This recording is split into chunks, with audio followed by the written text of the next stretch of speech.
And then let me get my YouTube going, my Facebook going. Let's see. And then we're going to go ahead and get started as others come along.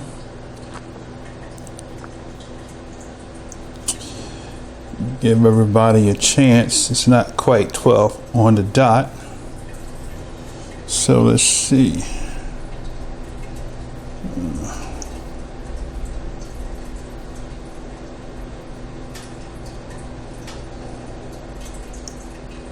All right.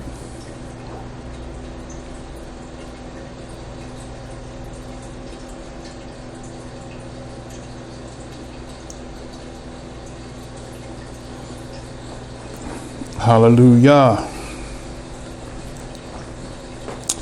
Praise Yah for this blessed day. And let's see. Oh, here we go, live. I knew there was something I was missing.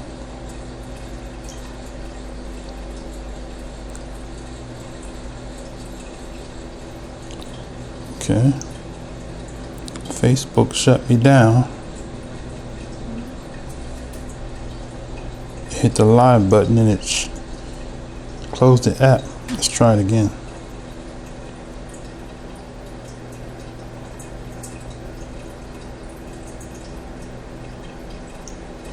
Okay, so this is called The Signs of the Time.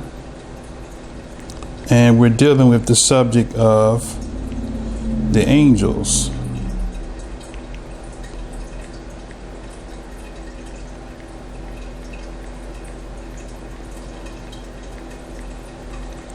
Shabbat Shalom.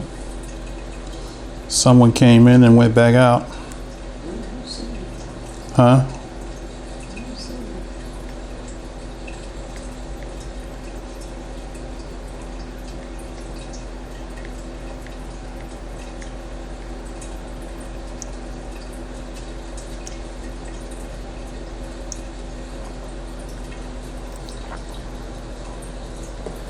Okay, let's see, can I do this here? Let's see if I can adjust this here. So that it's up. There we go. All right, let's drop it down one more time. It's just a little bit too high here. Let's see, let's go up again.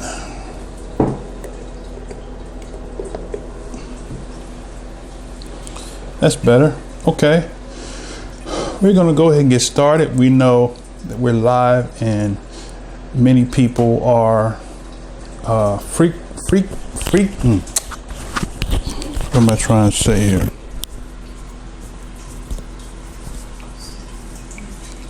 Many people are frequenting, that's what I was trying to say, other Shabbat classes. But one thing about Facebook Live, Facebook as well as YouTube, you can always go back later on and view. And on YouTube, on Facebook, Shalom, I can't see. Oh, that's Geraldine. Hey, sister, how are you? Okay. We're going to go ahead and get started. We have a lesson today. We're going to get started. Those that may come in later on will catch up. You can always read, go back. We want to be consistent with our time as far as to when we do our lessons so that people can know this is the time that we're meeting. We're doing our live stream. And each week, each Shabbat, which is the seventh day, according to scriptures, we meet here at 12 noon, at high noon. We want you all to share this link. Let your family, friends know that we are on air. And we will be here on the Shabbat, every Shabbat or Saturday for those that are not familiar, at 12 noon for our Shabbat lesson and fellowship. So prayerfully, you'll go ahead and share this. We have our Facebook link, and you can actually share it on Facebook. Those of you, and that's something that I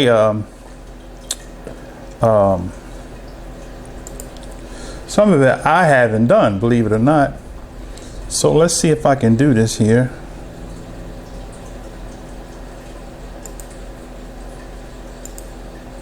Let's see if I can do this here. Share this link here. Oh, here we go. Share. All right.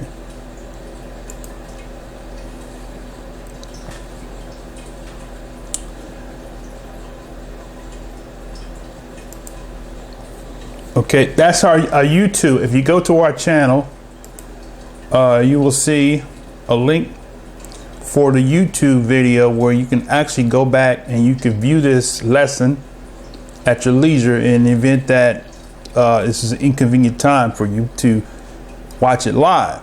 So we praise the Most High for allowing the medium to make it available so that we can actually view at our own leisure. So I want to go ahead and get started. I see I got 3 people in Facebook. One thing about Facebook, it's kind of hard to tell who's on. Okay.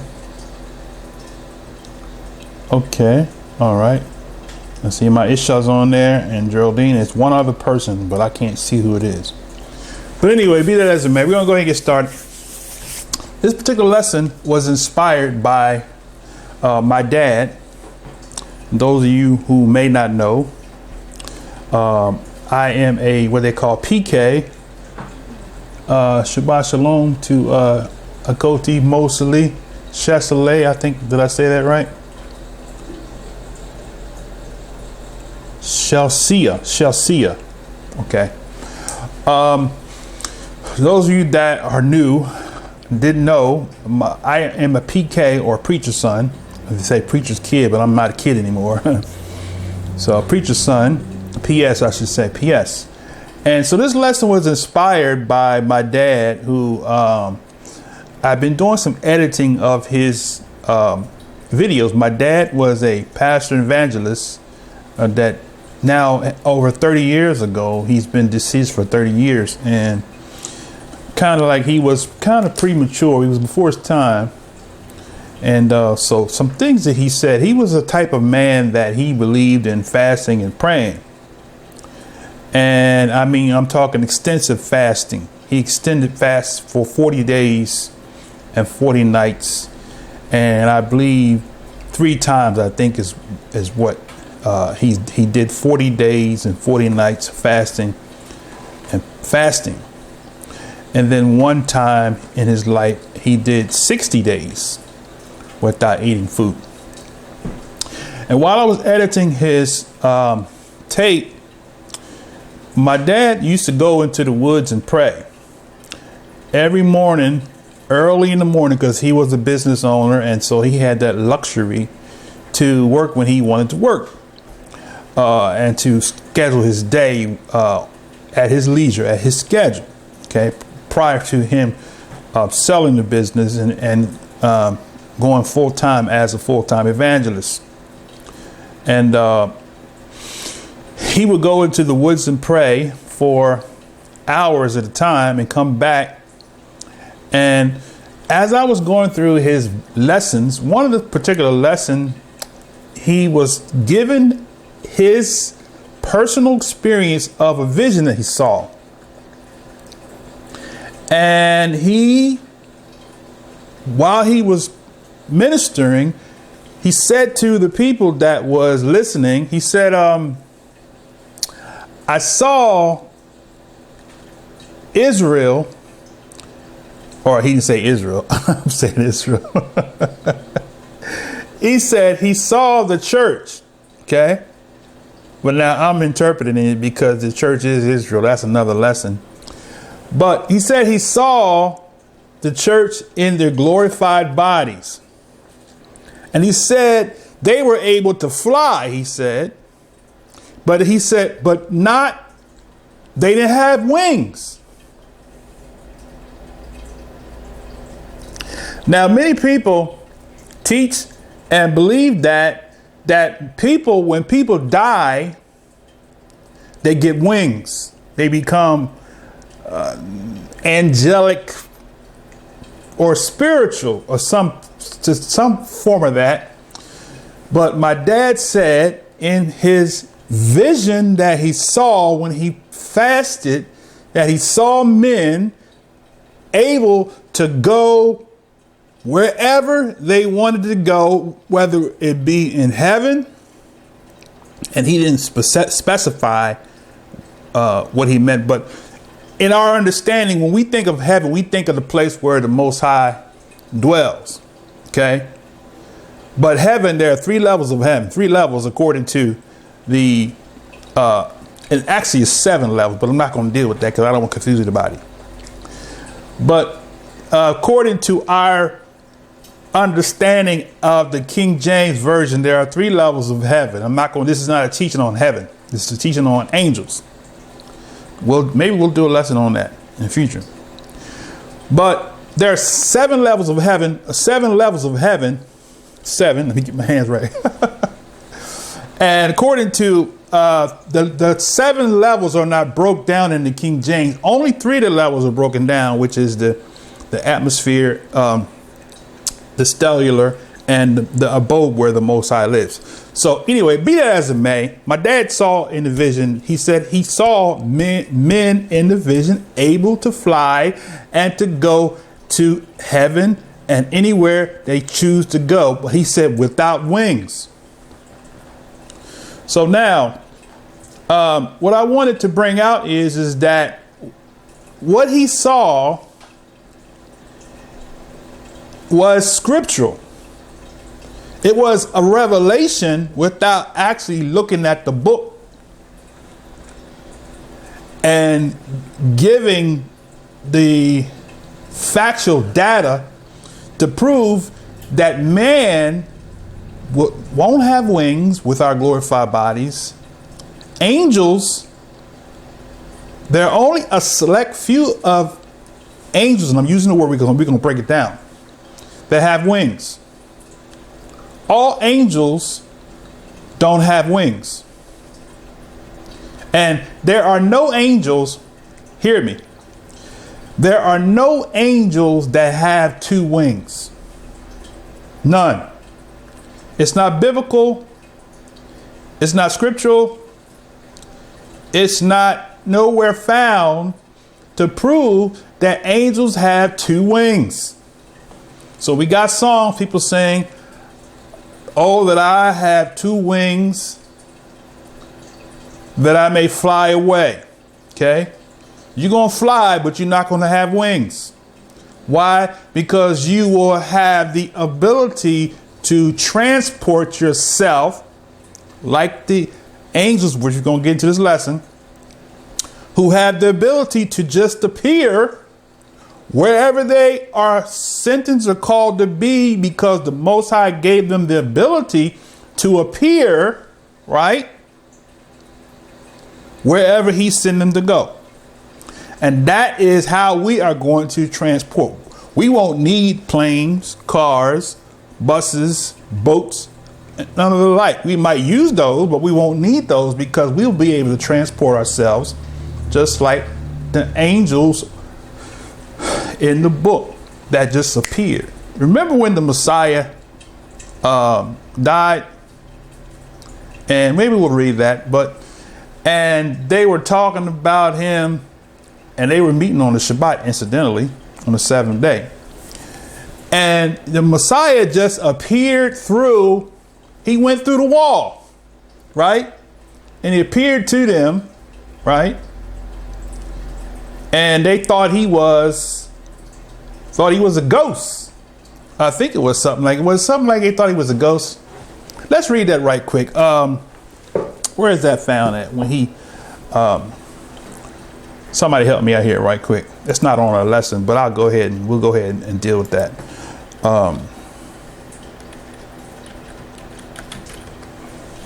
Let's see. I'll tell you right quick.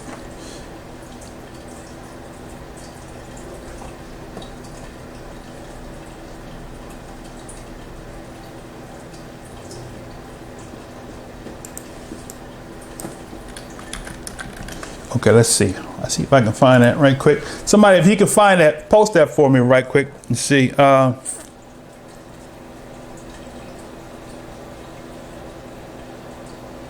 I think it's John chapter 20. That's one of my verses I'm going to use here. Okay, but I'll go ahead and go there. Okay, so John chapter 20. Let's see. Is that where I want to go?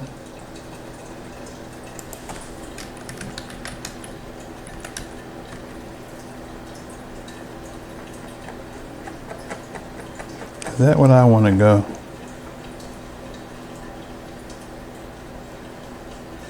Okay, it's Mark. It's Mark chapter 16 is where I want to go. Mark chapter 16. Okay, let's go to Mark chapter 16 let's start at verse 1. We're going to show you what the Messiah did. And this is actually really a precursor. It's actually setting the stage to show you what we as people with our glorified bodies will be able to do in the kingdom age, the 1,000 years. The Most High is going to, his son's going to come back and rule the earth right here on the earth, right, for 1,000 years, right? And the reason why we are going to need these bodies is because those that are going to be a part of the kingdom rulership, those of us that obey and walk in obedience to the Most High are going to have the power and authority to rule on the earth with the Messiah for 1,000 years, right? Okay, let's go to Mark. You got Mark chapter 16, verse 1. We're going to start at verse 1. All right, Mark chapter 16. Shabbat shalom to those that's coming into the room. Mark chapter 16, verse 1, I think it is. All right, we're going to read down to verse 14, I believe it is. Okay, go ahead. Mark chapter 16, verse 1. When you get there, press 7. No kidding. Go ahead. And when the Sabbath was past, Mary Magdalene and Mary, the mother of James, and Salome had bought sweet spices that they might come and anoint him. And very early in the morning, the first day of the week, they came unto the sepulchre at the rising of the sun, and they said among themselves, who shall roll us away the stone from the door of the sepulchre? And when they looked, they saw that the stone was rolled away, for it was very great. And entering into the sepulchre, they saw a young man sitting on the right side, clothed in a long white garment, and they were affrighted. Okay, stop for a second. So now they saw a young man who was an angel. He was an angel. They called him a young man, right? Okay, go ahead. Verse 6. And he saith unto them, be not affrighted, ye seek Yeshua of Nazareth, which was crucified. He is risen, he is not here. Behold the place where they laid him. But go your way, tell his disciples and Peter that he goeth before you into Galilee. There shall ye see him, as he said unto you. And they went out quickly and fled from the sepulchre, for they trembled and were amazed. Neither said they anything to any man, for they were afraid. Now when Yeshua was risen early the first day of the week, he appeared first to Mary Magdalene, out of whom he had cast 7 devils. And she went and told them that had been with him, as they mourned and wept. And they, when they had heard that he was alive and had been seen of her, believed not. After that he appeared in another form unto 2 of them, as they walked and went into the country. And they went and told it unto the residue, neither believed they them. Afterward he appeared unto the 11, as he sat at meat, and upbraided them with their unbelief and hardness of heart, because they believed not them which had seen him after he was risen. That's 14. Okay, so the Messiah appeared to them, but that's not the one. It's the one. What's the maybe it is John, where he actually does it say he walked through the wall? Let me see. Right, let me see. Let's go to John 20, okay? Just bear with me a second here, brother. Since this is not in the lesson. I'm trying to get that because I want to bring that out. It's a powerful where the Messiah actually appeared to them and showing you kind of a precursor of what we'll be able to do in the kingdom age, right? No one will be able to kill us. No one will be able to catch us, track us. When you look at the episode Bewitched, and you see that Samantha, she just does a little twinkle, and she disappears and goes where she want to go. That's where they got that from. They got this from the scriptures, where we'll be able to just blink our eyes and be where we want to be without having to start up the car, go to the airport, get on the plane or whatever. We'll be able to just blink our eyes and bam, be where we want to be or where we need to be, right? So is it John chapter 20? Shabbat shalom, brother Frank. Aki. All right. So is it John 20? Let me see. Let's see. Let's go down. Let's get past where. Let's read chapter. This is John chapter 20, we'll start at verse 11. Shabbat shalom, Aki Lu Lennox. Shabbat shalom. Okay. We're in John chapter 20, verse 11. This lesson is about angels, and we haven't really begun the lesson. We just kind of something came into my mind, and I wanted to point out what the Messiah did in his new body, in his glorified body, which is similar to the angels. Okay. John chapter 20, verse 11. Okay, go ahead. But Mary stood without at the sepulchre, weeping. As she wept, she stooped down and looked into the sepulchre, and seeing two angels in white sitting, the one on at the head and the other at the feet, where the body of Yeshua had lain. See that? So now it said, this particular account said that she saw two angels. We just read where it said she saw two men. So these angels didn't have wings, right? These angels look like men. She thought they were men. And in this particular narrative, she calls them angels. We're going to go to the root of angel, and we're going to break it down. But right now we're just laying the groundwork. Okay. All right, go ahead. And they say unto her, Woman, why weepest thou? She saith unto them, Because they have taken away my Elohim, and I know not where they have laid him. And when she had thus said, she turned herself back and saw Yeshua standing, and knew not that it was Yeshua. Yeshua said unto her, Woman, why weepest thou? Whom thou seekest? Whom seekest thou? She, supposing him to be the gardener, saith unto him, Sir, if thou have borne him hence, tell me where thou hast laid him, and I will take him away. And Yeshua said unto her, Mary. She turned herself and saith unto him, Rabbi, which is to say, Master. Yeshua saith unto her, Touch me not, for I am not yet ascended to my Father, but go to my brethren and say unto them, I ascend unto my Father and your Father, and to my Elohim and your Elohim. Mary Magdalene came and told the disciples. Okay, go ahead. Okay, go ahead. That she had seen our Yeshua, and that he had spoken these things unto her. Okay. So now, Miriam is her name is Miriam. She, Tyree. She thought that he was a gardener. This is Yeshua in his resurrected or glorified body, right? But we read that she thought that these two men, she called them angels in this particular passage, but in the previous passage, she thought they were men. So angels have the appearance of men we see right here. And I'm kind of jumping the gun because that's coming later on in the lesson. But I want to show that where, did we get to the part where I'm in the wrong place here? This is the one where there's a ghost of. Right, that's it. Right.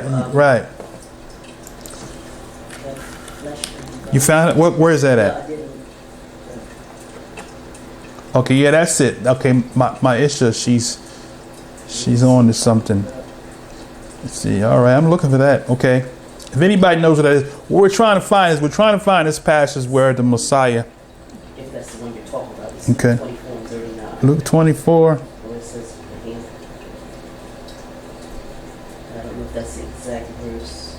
It doesn't. All right, let's see. Read a little bit of that. Luke 24. Let me see. Let me see if I can get there. It's just talking about the state of the body after he comes back with read. Luke 24. Okay, go ahead. We wouldn't start it. I don't see that one. What is it? How does it read? What's the key? Give me a key word. Flesh and bones. Okay. 24 and 39. That's Okay. where it starts. Start at 24 and 35.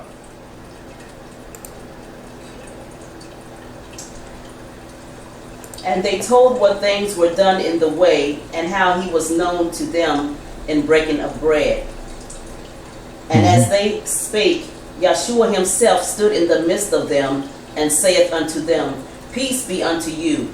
But they were terrified and affrighted, and supposed that they had seen a spirit. Okay. And he Go ahead. said unto them, Why are you troubled? And why do thoughts arise in your hearts? Behold my hands and my feet, that it is I myself. Handle me and see, for a spirit hath not flesh and bones, as ye see me have. Okay, good. Now here's the thing. Okay, I'm looking for this walking through the wall. Okay, it's not in the text, right? A lot of times, and this shows you why we need to read the book, because we hear somebody get up and preach, and they have people, he walked through the wall. We ain't found it yet. I'm looking for him walking through the wall, but the application is there because he appeared. Okay, but the text doesn't say he walked through the wall. Okay, he appeared to them while they were discussing and doubting and debating him. But the purpose I wanted to bring it out was to show you that when we get our bodies, our new bodies, our bodies will be just like the angels, which we haven't gotten to define. We're going to define angel in a second. I want to go somewhere else first before I do that. Let's go to Revelation.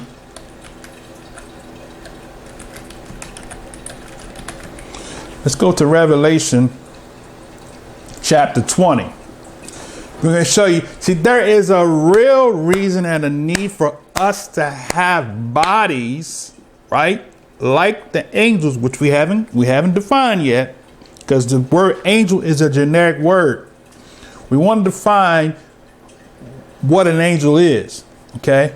But so I'm kind of going back. I'm kind of dealing with some things, and we're going to go back and we're going to define, and then we'll have a clarity as far as to what an angel is, okay, and what an angel is not, okay. So Revelation chapter 20, and start at verse 1. This is going into what we are headed into. We're in this signs of the times, right? We're heading into the 1,000-year reign. The Messiah is about to, as we say, crack the sky. He's not going to crack the sky literally. I mean, that's a cliche. But he's coming back on the clouds, what the book says. So he's coming back on the cloud to rule, to take over, right? He's got the Messiah's going to take over everything. We kind of covered that in the previous lesson. Okay, so let's go to Revelation chapter 20. Revelation chapter 20, verse 1. And let's begin there. And I saw an angel come down from heaven. See that? Having the key of the bottomless pit and a great chain in his hand. Okay, so now let's just do this right quick since we're there. He saw an angel. Where are we at? Angel. Okay, this is a good setup. Touch your neighbor, say you've been set up. All right, now the word for angel, we're kind of going backwards. This lesson was intended to go one way, but the Ruach is always, the Spirit of Yah, the Spirit of the Most High is always in charge. So he always takes the lesson the way he wants it to go. Although I may prepare one way, but he'll flip the script. So let's go with it. All right. Now, so it said, I saw an angel. So angel is the word, the Greek word, Aggelos, spelled Aggelos. All right. Now I did my homework here. So I'm going to look at my note here. All right. We're going to define Aggelos. I can go to the Strong's Concordance, which is where I gather my information, but I'm going to kind of just give it to you where I already wrote it down. Okay. So the word here for angel is the word Aggelos. Aggelos is defined as what? It is defined as to bring tidings, right? A messenger, especially an angel, by implication, a pastor. Okay, so a messenger or a pastor, or in the Old Testament, if you like, they were called shepherds, people who lead the flock.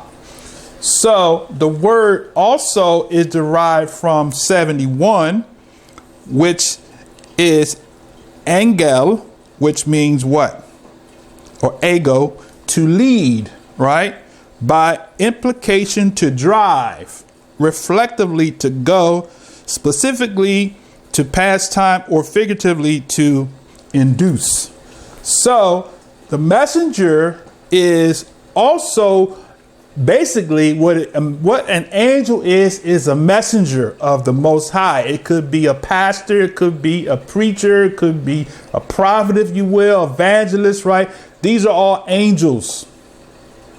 Okay, the English word angel was translated in the Greek text as angelos, which goes back to also 34.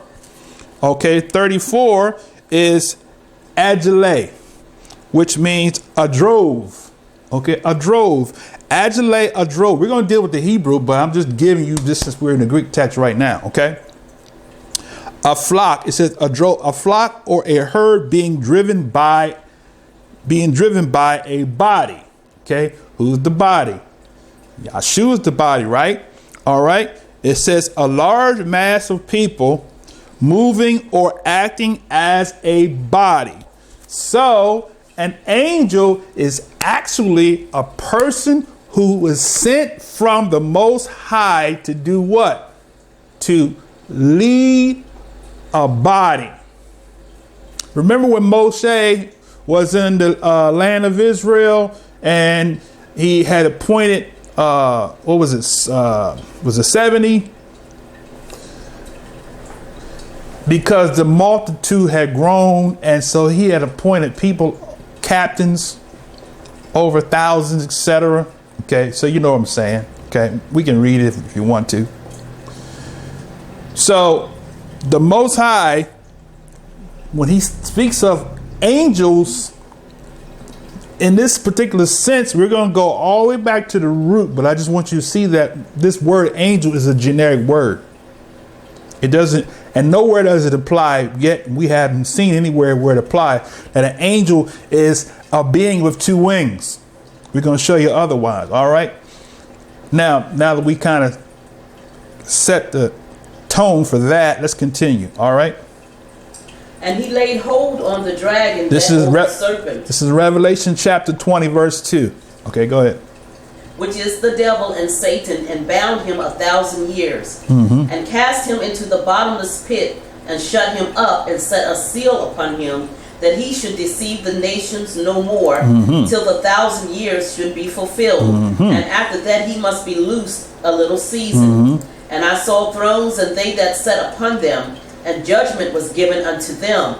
And I saw the souls of them that were beheaded for the witness of Yahshua, and for the word of Yah, which had not worshipped the beast, neither his image, neither had received his mark upon their foreheads or in their hands, and they lived and reigned with Yahshua 1,000 years. You see that? So the people that reign. Let's go and let exegete this verse. It said, first he began and said he saw thrones. So those people that this passage, that this verse is describing, had thrones on the earth. He saw thrones. He saw people that were in the kingdom ruling. All right. So you may spit at me and you may hate on me and you may say that I'm an angry black man or whatever the case might be. I'm a Muslim or whatever you want to call me, right? Call me whatever you want to call me, right? But the Most High said what? We're going to have thrones and we're going to rule.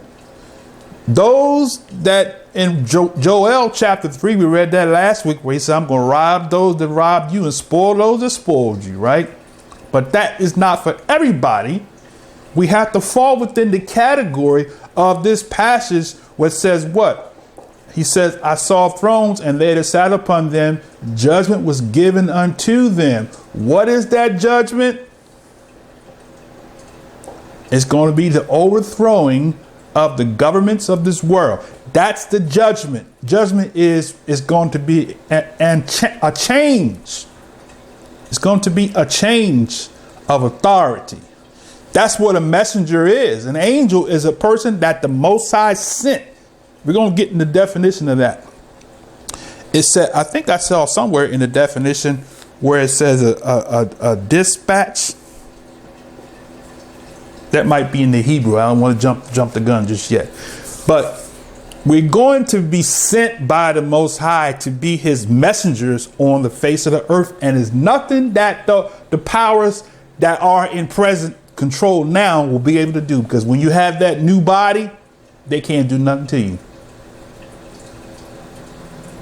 All right.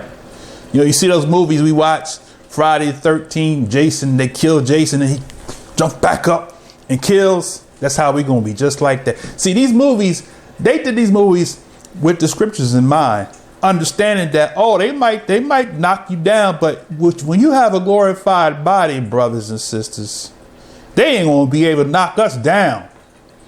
But of course, you know, this is a movie, so they got to show the villain going down. But then the villain comes up, you know, moves his fingers and whatnot. They think he's dead and boom, he pops right back up. Right.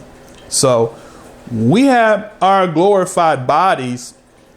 They ain't going to be able to kill us. They ain't going to be able to do nothing with us because why? We are going to be part of the ruling government.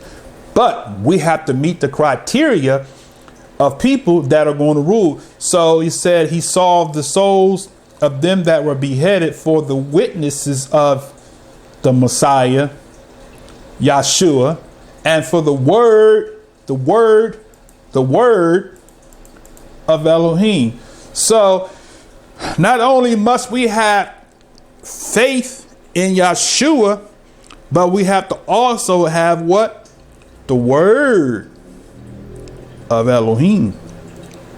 That's why we can't say the word is nailed to the tree. The law is nailed to the tree because the law is his word. Whatever he says is his word. Man shall not live by bread alone, but by every word that proceeds out of the mouth of Yah shall man live. So whatever he says in his word, that's what we live by. So for us to be part of the ruling government, we've got to fall in line with what? The witness of Yahshua and the word of Elohim. And which had not worshiped the beast. Okay? Worship the beast. We need to do a lesson on that. But what a lot of people think they're worshiping the Most High, they are actually worshiping the beast. What does it mean to worship? To obey. See, worship is not just singing a song and feeling good and, oh, I feel good. Oh, I feel Yahshua. That's not worship. That's a formality. The Messiah said it in one of the Gospels. He said, this people honor me. And he actually quoted what the prophets said. They honor me with their lips, but their hearts, what's in the heart? the ability to do what? Hear and do. Most High told children of Israel, he said, this book of the law shall not depart from thy lips. Hey, cousin Barbara. But you shall meditate upon it day and night, that you might do. Not believe, but do. So the Most High is expecting us to do, right? So they had the witness of Yahshua, and they had not worshipped the beast. In other words, like I said, worshiping the beast is when you obey the laws of the beast. Revelation chapter 18. The beast is the church that has infiltrated the religious system with the worship of the beast. Sun worship. Everything that's based off of sun worship is the worship of the beast. So when the Most High, worship to the Most High is obedient. When the Most High says, remember the seventh day, and the beast says, oh, Sunday, the Sabbath was changed from Saturday to the first day to Sunday. That's the worship of the beast, because the beasts have changed times and laws and seasons. So worshiping the beast is worshiping the doctrine or following after the doctrine of the beast, which the Most High calls in one of the assemblies, the doctrine of the Nicolaitans and the doctrine of Jezebel. Right? We can do a lesson on the doctrine of Jezebel, and we'll find out that the doctrine of Jezebel had to do with teaching the children of Israel to worship idols and to disobey the Creator. Told Israel not to worship idols. Don't fall down to idols. Don't worship and serve them. And he told Israel when they went into the land, don't even worship me the way the Canaanites worship, because the Canaanites worship idols. Right? When the Most High called Abraham out of Ur of the Chaldees, his father and his father's father worship idols. We can read about that in the book of Jubilees, where Abraham saw the idols that his father had made. He told his father, he said, why are you worshiping idols that you made? Right? So we were given idols, brothers and sisters, by the beast. And the beast had us bowing down to the idols, right? And the sun is an idol, brothers and sisters. The Most High just shut down the pagan festivity this year for us all to keep what? The Feast of Unleavened Bread, right? What do? No, we got to have our Easter, Resurrection Day, right? Resurrection Day had nothing to do with the resurrection of the Messiah. It had to do with the resurrection of the sun. That's why they call it sunrise service. You're worshiping the sun in ignorance when you celebrate sunrise service. The Most High said they had not worshiped the beast. We go to Ezekiel. We can go to Jeremiah. We can go to Yoshiyahu or Isaiah and see where the Most High rebuked Israel for worshiping the beast in the east. The beast in the east. The sun rises in the east, right?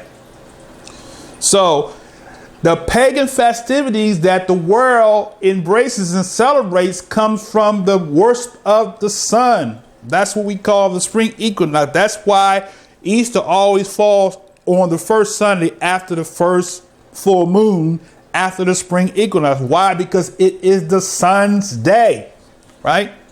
So to reign and to rule with the Messiah, we got to repent and turn away from worshiping after the beast and her day.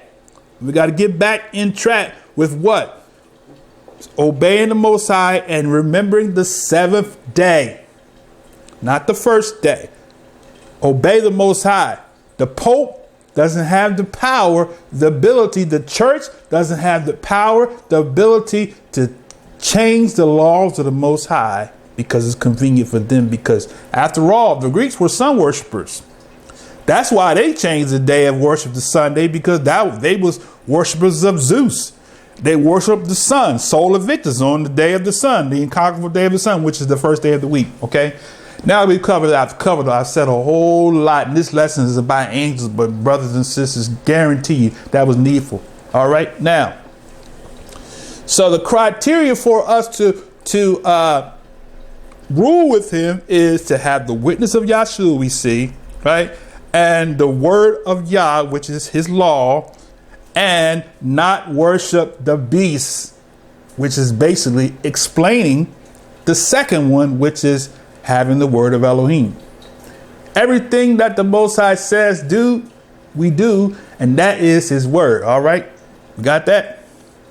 So he said, neither his image. Wow. So we're not to worship the beast, nor the image of the beast. Now I can go a whole lot of different ways with the image of the beast. Right? This man that many people have on the walls of their homes and some in the churches is the image of the beast. The Messiah looked nothing like what's his name? The man that painted the picture, Michelangelo.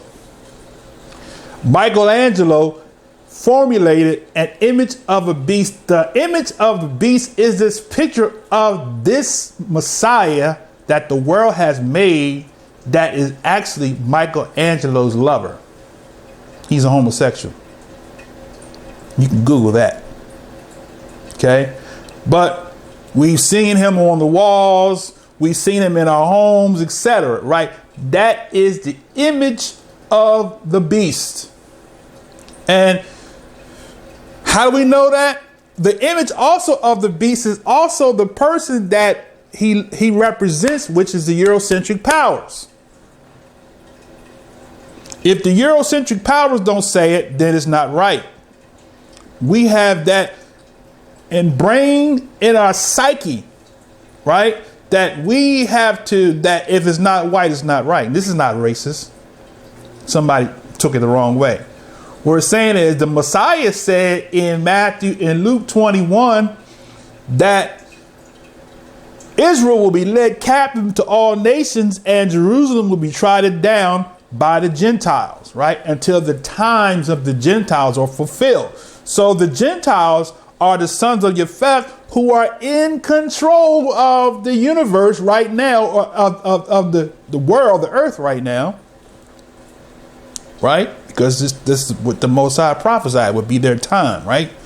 So the Most High, we have run out of dependence on the powers to be, the Gentile nations, the Europeans, because why? The Most High said this is time for him to take the government from the nations, which is controlled by the sons of Japheth, or the sons of the Europeans. All right. Now, had to say that because somebody said, brother, you sound like a racist. I'm not talking. I never say anything about anything other than the representation of who is in charge. And they just happen to be Europeans. They just happen to be white. OK, that's all we're saying.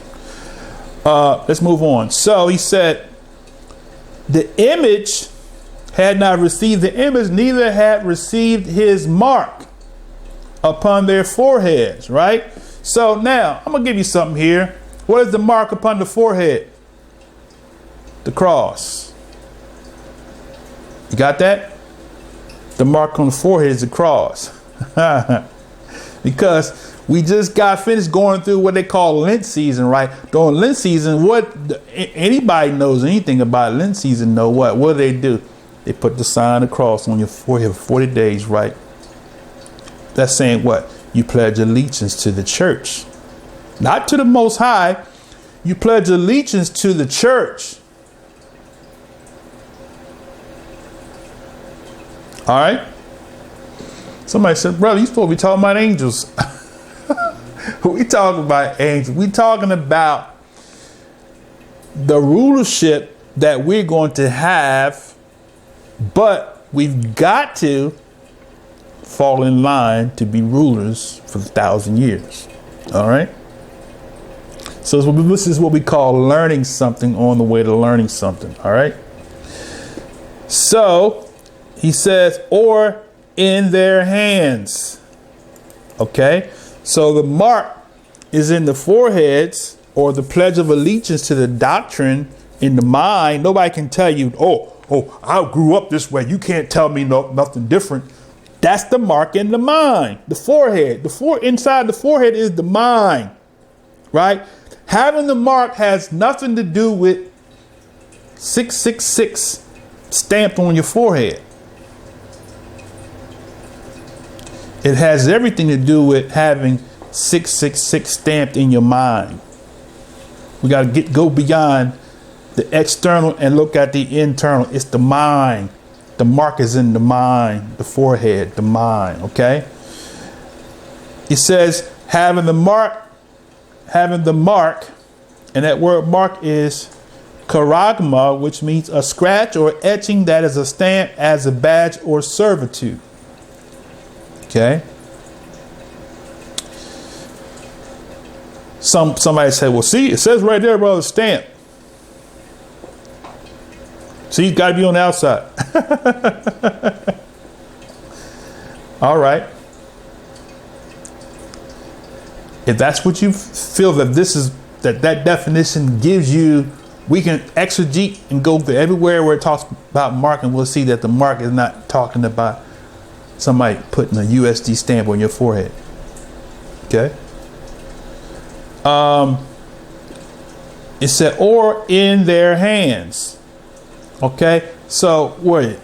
They're gonna put the mark, stamp you on your hands. It says in your hands. It says mark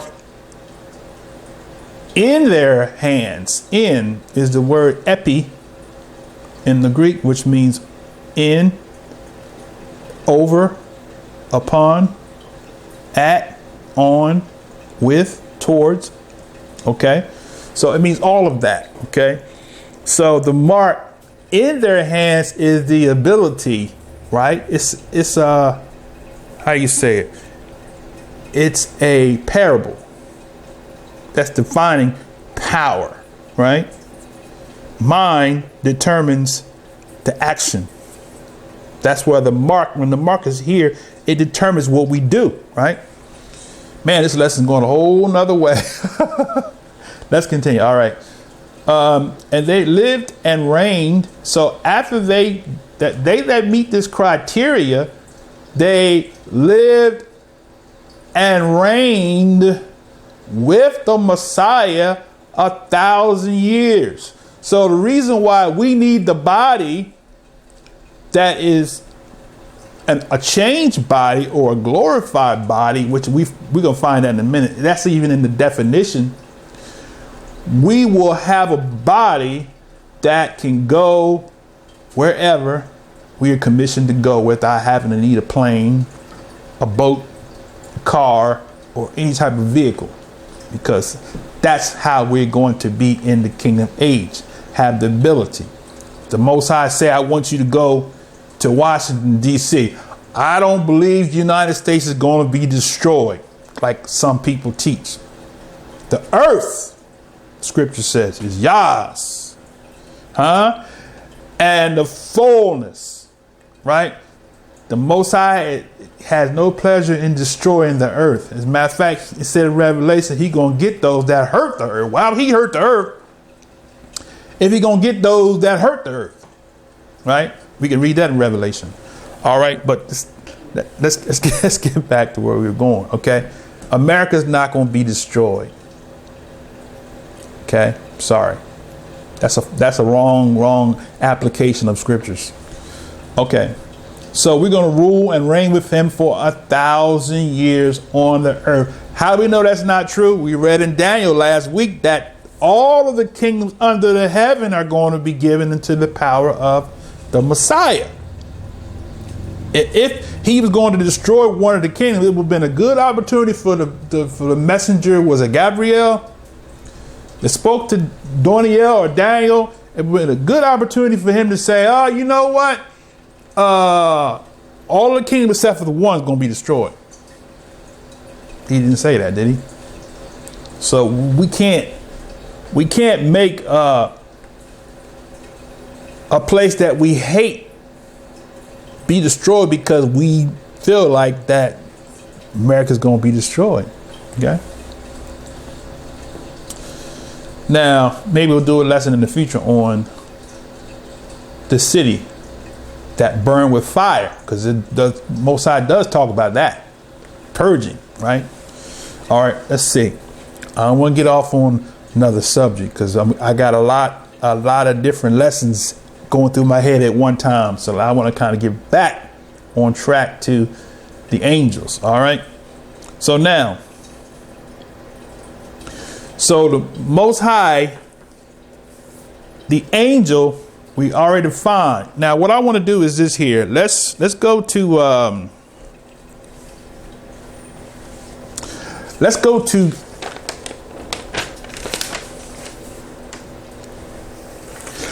Daniel. Since I mentioned Daniel, let's go to Daniel chapter 10, right? We're talking about angels, right? Angels, all right? So let's go to Daniel chapter 10, all right?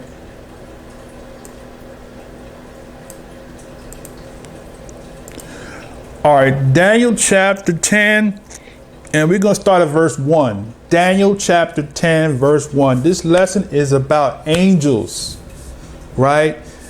And what are they? And what is their function? What are they for, right? We kind of covered a piece at the end that we kind of put at the forefront. That was with the Most High, I feel that he wanted to be done, okay? Now we're going to kind of go back where I thought we were going to begin, which is actually still in the middle, okay? So Daniel chapter 10, verse 1, all right? In the 3rd year of Cyrus, king of Persia, a thing was revealed unto Daniel, whose name was called Belshazzar. And the thing was true, but the time appointed was long. And he understood the thing and had understanding of the vision. In those days I, Daniel, was mourning 3 full weeks. I ate no pleasant bread, neither came flesh nor wine in my mouth. Neither did I anoint myself at all till 3 whole weeks were fulfilled. And in the 24th day of the 1st month, as I was by the side of the great river, which is Hiddekel, then I lifted mine eyes and looked, and behold, a certain man clothed in linen, whose loins were girded up with fine gold of Uphaz. Okay, stop. So this man, which we're going to find in a minute who he is, had appeared to him.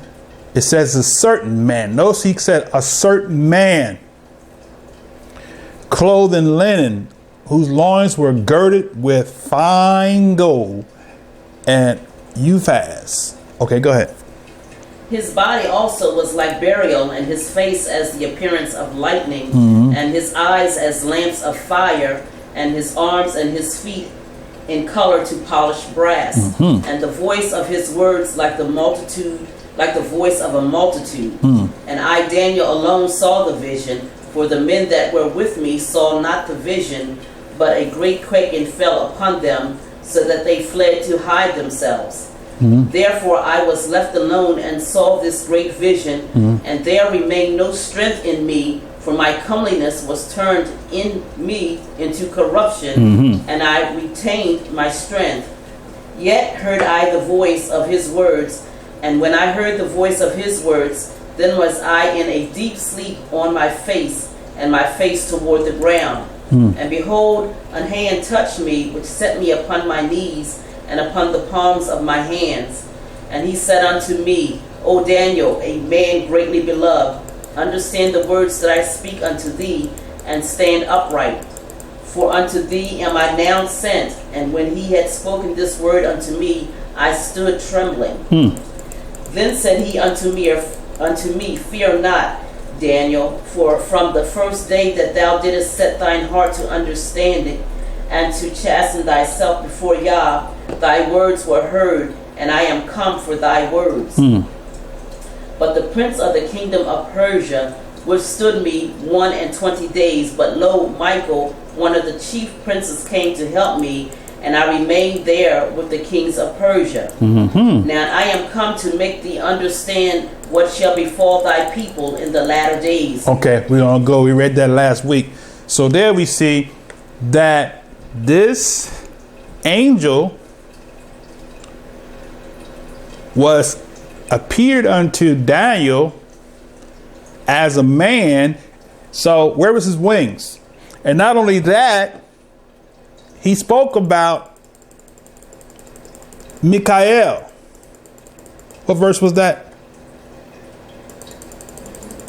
That helped him. That was verse 13. When he said, the prince of the kingdom of Persia, the prince, right? The ruler of the kingdom, the prince, the king, they all have a hierarchy over them, which was the prince that he dealt with. Right? The prince of the kingdom of Persia withstood me 21 days. He said, but lo, Michael. Who is Michael? One of the Malachim. Okay. I said Malachim, but angel. We'll do it because we haven't defined angel yet. Okay. One of the angels, one of the chief princes. Now we can see that the prince we're talking about is talking about messenger, because now he calls Michael a chief prince, right? He calls Michael what? A Rishon Sar. That's how you say it in Hebrew. A Rishon Sar. Rishon Sar. He calls Michael a Rishon Sar. Right? A chief prince. Rishon means number one, first in rank. Yom Rishon, the day, first day, Yom Rishon. Okay. The chief prince came to help me. So this man that appeared to Daniel was an angel. No wings. Okay. The chief prince came to help me, and I remained there with the kings. See, notice the difference. He went from saying prince to the word for king is Malik.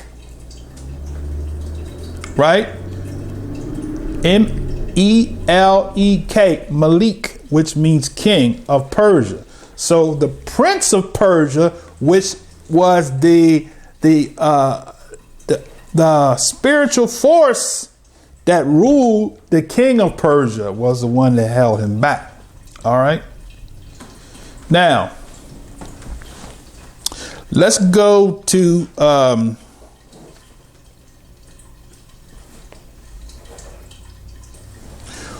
where we are actually showing you right now, going backwards. So we're actually showing you where the angels appeared as men. Okay. Let's go to Judges chapter 6. We're going to read Judges chapter 6, and we're going to go to Judges chapter 13, right? And then we'll go to, we're going backwards, so we can go to Genesis chapter 18. So let's start at Judges chapter 6 and verse 12. Judges chapter 6 and verse 12. All right, we're going to read one verse. I'm going to try to stick on topic. It's hard sometimes when you got so much meat in some of these passages. Okay, Judges chapter 6, verse 12. Okay, go ahead. And the angel of Yah appeared unto him and said unto him, Yah is with thee, thou mighty man of valor. Mm-hmm. So the angel of Yah. Now, what I want to point out, the reason why I went here is because I want to show you this word so we can stop saying angel. Okay. The word for angel in this Judges 6 and 12 is Malak. Not Melech, but Malak. Okay. Malak is defined in the Hebrew as, it says, from an unused root meaning to dispatch, which is the same as dispatch, as a deputy, a messenger, a messenger, a messenger. A malak is a messenger specifically of Yah, that is an angel, also a prophet, a priest, or teacher. A prophet, priest, or teacher, someone that was dispatched or sent. So in Judges chapter 6, we see what happened in Judges chapter 6. We go up and we see, let's go up a little bit. We read Judges chapter 6, verse 1, we will see why the Most High sent the Malak, the messenger, okay? And the children of Israel did evil in the sight of Yah, and Yah delivered them into the hand of the Midian 7 years. See that? So now, just learn a little something. We learn something. Every time the children of Israel disobey the Most High, he sends them into captivity, right? So, on an off subject, the coronavirus is a result of disobedience. Okay? All right, go ahead. Verse 2. And the hand of Midian prevailed against Israel, and because of the Midianites, the children of Israel made them the dens which are in the mountains and caves and strongholds. And so it was that when Israel had sown, that the Midianites came up, and the Amalekites and the children of the east, even they came up against them. And they encamped against them and destroyed the increase of the earth, till thou come unto Gaza, and left no sustenance of Israel, neither sheep, nor ox, nor ass. For they came up with their cattle and their tents, and they came as grasshoppers for multitude, for both they and their camels were without number, and they entered into the land to destroy it. And Israel was greatly impoverished because of the Midianites, and the children of Israel cried unto Yah. And it came to pass, when the children of Israel cried unto Yah because of the Midianites, that Yah, where am I at? Sorry. Lost my place. It's all right. Which verse? Verse 8, I believe. Yeah, verse 8. That Yah sent a prophet unto the children of Israel, which said unto them, Thus saith Yah of Israel, I brought you up from Egypt, and brought you forth out of the house of bondage, and I delivered you out of the hand of the Egyptians, and out of the hand of all that oppress you, and drave them out from before you, and gave you their land. And I said unto you, I am Yah your Elohim. Fear not the deities of the Amorites, the gods of the Amorites, in whose land ye dwell, but ye have not obeyed my voice. Keep going. Okay, what verse was that? That was 10. 10. Okay, yeah, we read 11. And there came unto the angel of Yah, and sat under an oak, which is Ophrah, that pertained unto Joash the Abazarite, and had the son of Gideon thresh wheat by the winepress, to hide it from the Midianites. See that? So now, the Most High in this passage called the angel of Yah in verse 6 the prophet. Right? So it wasn't, and we haven't read yet nowhere where an angel had two wings, but this was a messenger. The word angel in verse 12 and 11 is the word malak, right? And the word malak is making reference to verse 6, which is what? Verse 8, I should say. The prophet. The angel, English, is a malak, Hebrew, which in this particular case is the prophet. Not a two-winged being, but someone who he dispatched. Right? So now, during the coronavirus, the Most High is dispatching prophets that are telling people how to get delivered from this pandemic. But they're not listening. Because why? They're rebellious, stiff-necked, disobedient, as well as haters of the Most High, right? So the Most High sent the messenger, the prophet. Let's continue to read because we're going to show you what happened here. Okay, go ahead. I like this. We left off verse 10. 11. Verse 11. Starting Okay. at verse 12. Go ahead. And the angel of Yah appeared unto him and said unto him, Yah is with thee, thou mighty man of valor. And Gideon said unto him, O Yah, it is, if Yah be with us, why then is all this befallen us? And where be all his miracles which our fathers told us of, saying, did not Yah bring us up from Mitzrayim? But now Yah hath forsaken us and delivered us into the hand of the Midianites. And Yah looked upon him and said, Go in this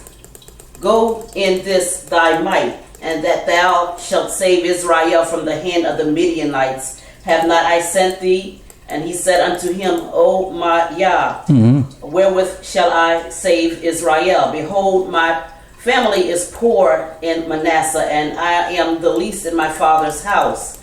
And Yah said unto him, Surely I will be with thee, and thou shalt smite the Midianites as one man.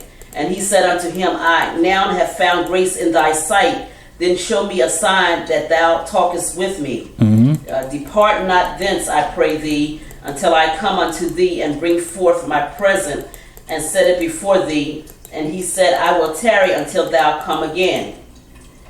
And Gideon went in and made ready a kid and unleavened cakes of ephah of flour. The flesh he put in a basket, and he put the broth in a pot, and brought it out unto him under the oak, and presented it. And the angel of Yah said unto him, Take the flesh and the unleavened cakes, and lay them upon this rock, and pour out the broth. And he did so. Verse 21, and the angel of Yah put forth the end of the staff that was in his hand, and touched the flesh and the unleavened cakes. And there rose up fire out of the rock, and consumed the flesh and the unleavened cakes. Then the angel of Yah departed out of his sight. And when Gideon perceived that he was an angel of Yah, Gideon said, Alas, O Yah, for because I have seen an angel of Yah face to face. And Yah said unto him, Peace be unto thee, fear not, thou shalt not die. Then Gideon built an altar there unto Yah, and called it Jehovah Shalom. Unto this day Yahweh Shalom. Yahweh Shalom. Unto this day it is yet in Ophrah of the Abazarites. And it came to pass the same night that the Yah said unto him, Take thy father's young bullock, even the second bullock of 7 years old, and throw down the altar of Baal that thy father hath, and cut down the grove that is by it. That's and good. Build an altar. Okay. So we see the Most High calls the prophet the angel of Yah, who gave the Gideon, who was the judge, I believe, right? Wasn't Gideon the judge? Gave him the answer. And what did Gideon do? He followed the instructions, right? So we're not going to read the rest of that. Okay, that's some good reading there. Let's go to Judges again, chapter 13. Right, Judges chapter 13. We're going to read a few more, then we're going to take a break, I think. How long we been on? Only been on an hour and so. Okay, we'll go a little while longer. Okay, Judges chapter 13, right? All right, Judges chapter 13. Start at verse 1. And the children of Israel did evil again in the sight of Yah, and Yah delivered them in the hand of the Philistines 40 years. And there was a certain man of Zorah of the family of the Danites, whose name was Manoah, and his wife was barren, and bare not. And the angel of Yah appeared unto the woman, and said unto her... The who? Appeared unto the woman, the angel of Yah. The angel of Yah. Go ahead. Appeared unto the woman, and said unto her, Behold now, thou art barren and bearest not, but thou shalt conceive and bear a son. Now therefore beware, I pray thee, and drink not wine nor strong drink, and eat not any unclean thing. For lo, thou shalt conceive and bear a son, and no razor shall come on his head, for the child shall be a Nazarite unto Yah from the womb, and he shall begin to deliver Israel out of the hand of the Philistines. Then the woman came and told her husband, saying, a man of Yah came unto me, and his countenance was like the countenance of an angel of Yah, very terrible. But I asked him not whence he was, neither told he me his name. See that? So this angel, this Malak, looked like a man, right? We see no wings on this particular messenger, because once again, the definition of angel English is from the Hebrew Malak, which means messenger, which could also make reference to a prophet, priest, right? What's we said? Prophet, priest,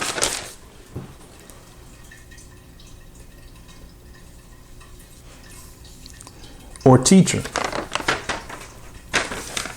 A prophet, priest, or teacher. Okay. Or all three in one. You can have all three in one shot, right? Okay. Now, so let's Judges chapter 3. Let's go over to let's go back to Genesis chapter 18. All right, Genesis chapter 18. This is our forefather Abraham. Okay, Genesis chapter 18 and verse 1. Genesis chapter 18, verse 1. Go ahead and read. Hold on 1 second. Go ahead. And Yah appeared unto him in the plains of Mamre, and he sat in the tent's door in the heat of the day. And he lifted up his eyes and looked, and lo, 3 men stood by him. And when he saw them, he ran to meet them from the tent door and bowed himself toward the ground and said, My Yah, if now I have found favor in thy sight, pass not away, I pray thee, from thy servant. Let a little water, I pray you, be fetched, and wash your feet, and rest yourselves under the tree. And I will fetch a morsel of bread, and comfort ye your hearts. After that ye shall pass on. For therefore are ye come to your servant. And they said, So do as thou hast said. And Abraham hastened into the tent of Sarah, and said, Make ready quickly 3 measures of fine meal. Knead it, and make cakes upon the earth. And Abraham ran unto the herd, and fetched a calf tender and good, and gave it unto a young man, and he hasted to dress it. And he took butter and milk, and the calf which he had dressed, and set it before them. And he stood by them under the tree, and they did eat. And he said unto him, Where is Sarah thy wife? And he said, Behold, in the tent. And he said, I will certainly return unto thee according to the time of life. And lo, Sarah thy wife shall have a son. And Sarah heard it in the tent door which was behind him. Now Abraham and Sarah were old and well stricken in age, and it ceased to be with Sarah after the manner of women. Therefore Sarah laughed within herself, saying, After I am waxed old shall I have pleasure, my Yah being old, my master being old also. And Yah said unto Abraham, Wherefore did Sarah laugh, saying, Shall I of a surety bear a child which am old? And is anything too hard for Yah? At the time appointed I will return unto thee according to the time of life, and Sarah shall have a son. Then Sarah denied, saying, I laugh not, for she was afraid. And she said, Nay, but thou didst laugh. And the men rose up from thence and looked toward Sodom, and Abraham went with them to bring them on the way. And Yah said, Shall I hide from Abraham that thing which I do? Seeing that Abraham shall surely become a great and mighty nation, and all the nations of the earth be blessed in him. For I know him that he will command his children and his household after him, and they shall keep the way of Yah to do justice and judgment, that Yah may bring upon Abraham that which he has spoken of him.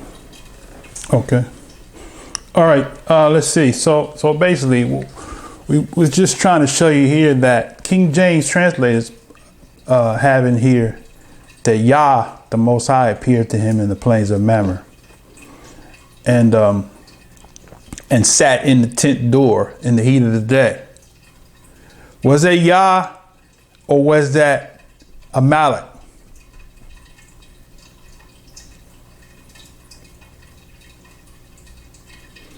Okay, that's just food for thought there. Okay, now you tell me, if it was the Most High, that's a whole nother lesson in itself, because we look at remember when Moshe saw the Most High, or when Moshe said, "Show me your glory." You see how when the Most High appeared to him,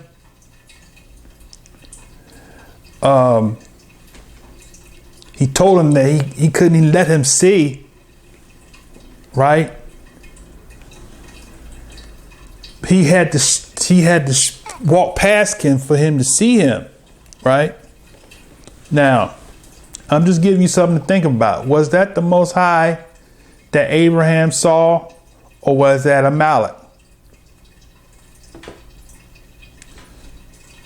Okay.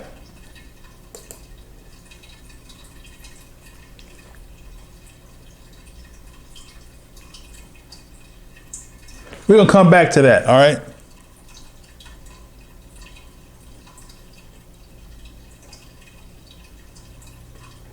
No man have seen the Father at any time. No man have seen the Father at any time. We're going to come back to that, all right? Because there is an answer to that question. But in the meantime, we're going to do this here. We've got an hour and a half that I'm going into this lesson. Let's look at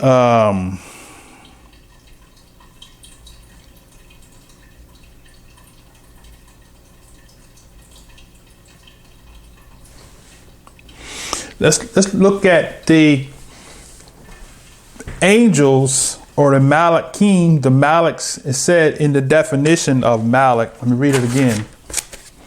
That Malak it says to dispatch as a deputy, a messenger of Yah, an angel, also a prophet, priest, or teacher.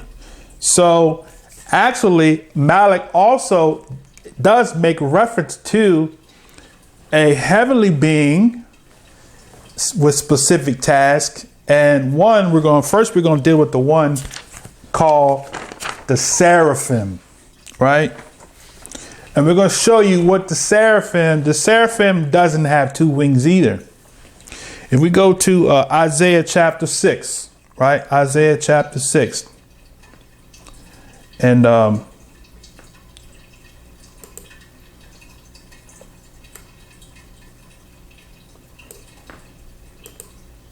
let's start at verse 1. Isaiah chapter 6, verse 1. Something smells good. In the year that King Uzziah died, I saw Yah sitting upon a throne, high and lifted up, and his train filled the temple. Above it stood the seraphims. Each one had 6 wings. With twain he covered his face, and with twain he did cover his feet, and with twain he did fly. Okay, stop for a second. Now we see Yoshiyahu saying he saw Yah, right?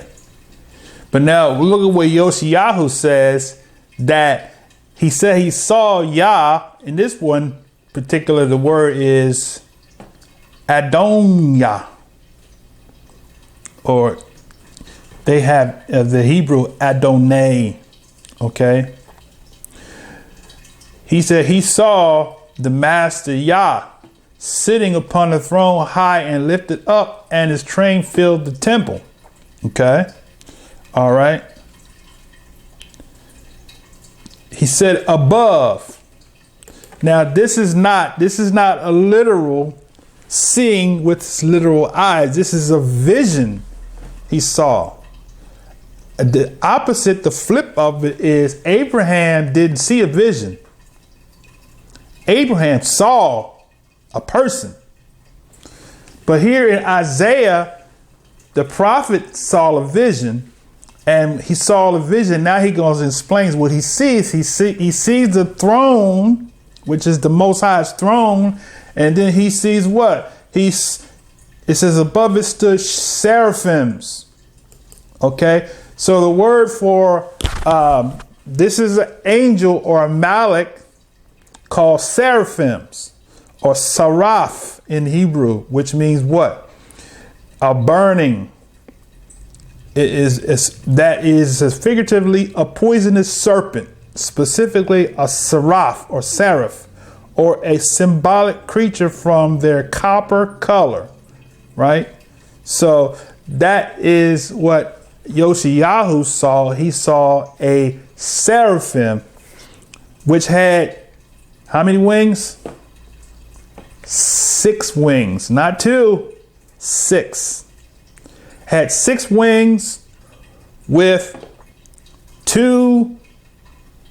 6 wings with twain. He covered his face. And okay, so that's 2. And with 2, he covered his feet. So his wings was up here, 2 here, and 2 at the bottom. He covered his feet, and the other 2, I guess, was in the middle. He flew with the other 2. So there goes your 2 wings right there, the 2 in the middle, right? So it was a set of, it was 6 wings, 2 up top, 2 in the middle, and 2 in the bottom. So this seraph had 6 wings. We just saw right here, 6, not 2. All right. Go ahead. And one cried unto another and said, Holy, holy, holy is Yah of hosts. The whole earth is full of his glory. And the posts of the door moved at the voice of him that cried, and the house was filled with smoke.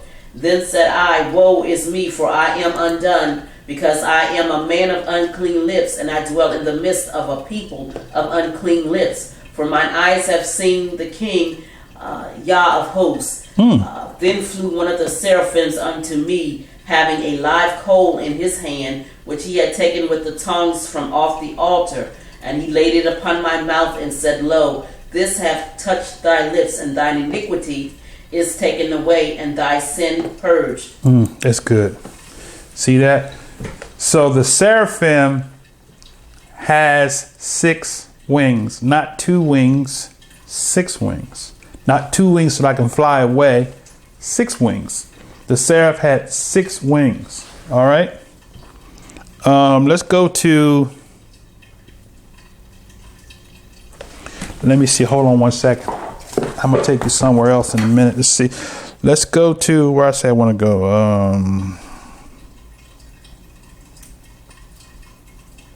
Let's skip over to Ezekiel chapter 1. And we're going to talk about the other Malachim, as using the generic word angel, the messenger, a specific being, a heavenly being. That's a better way to put it, a heavenly being, right? A heavenly being that was sent, right? So in Ezekiel chapter 1, we're going to start at verse 1. Ezekiel chapter 1, or Yechezkel chapter 1. Now it came to pass in the 30th year, in the 4th month, in the 5th day of the month, I was among the captives by the river of Kibar, and the heavens were opened, and I saw visions of Yah. There you go. See, vision. Got it? Abraham didn't have a vision. Yoshiyahu had a vision. Yechezkel had a vision. Okay, that's the difference between the two. All right, go ahead. In the 5th day of the month, which was the 5th year of King Jehoiakim's captivity, the word of Yah came expressively unto Ezekiel the priest, the son of Buzi, in the land of the Chaldeans by the river Kibar, and the hand of Yah was there upon him. So Ezekiel was called a priest here, right? Go ahead. Wait a minute, hold on a second. Hold on 1 second. Excuse me 1 second.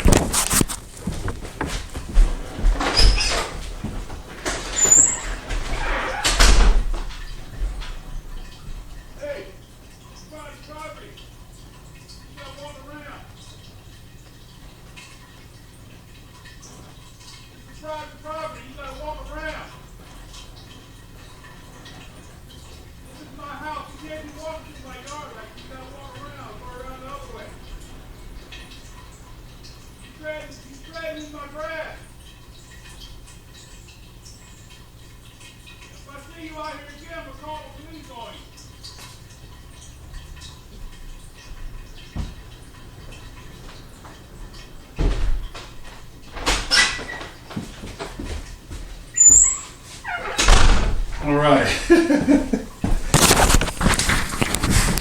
All right, sorry about that, brothers and sisters. People got some nerve. All right, where were we at? Okay.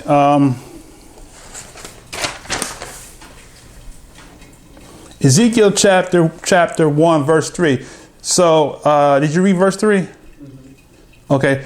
So, the word of Yah came expressly unto Ezekiel, Yechezkel, the priest. So, what I was saying, the Most High called Yechezkel a priest.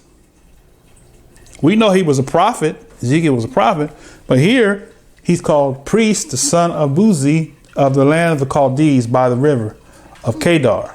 Okay, go ahead. Verse 4. And I looked, and behold, a whirlwind came out of the north, a great cloud, and the fire enfolding itself, and a brightness was about it. And out of the midst thereof of the color of amber, out of the midst of the fire. Also out of the midst thereof came the likeness of 4 living creatures, and this was their appearance. They had the likeness of a man. Okay, stop. So these Malak had the likeness of a man. Okay, go ahead. And every one had 4 faces, and every one had 4 wings. 4 faces and 4 wings, not 2. 4 faces, 4 heads, and 4 wings. Okay, go ahead. And their feet were straight feet, and the sole of their feet was like the sole of a calf's foot, and they sparkled like the color of burnished brass. So they look like an animal, feet. All right, go ahead. And they had the hands of a man under their wings on their 4 sides, and they 4 had their faces and their wings. Their wings were joined one to another.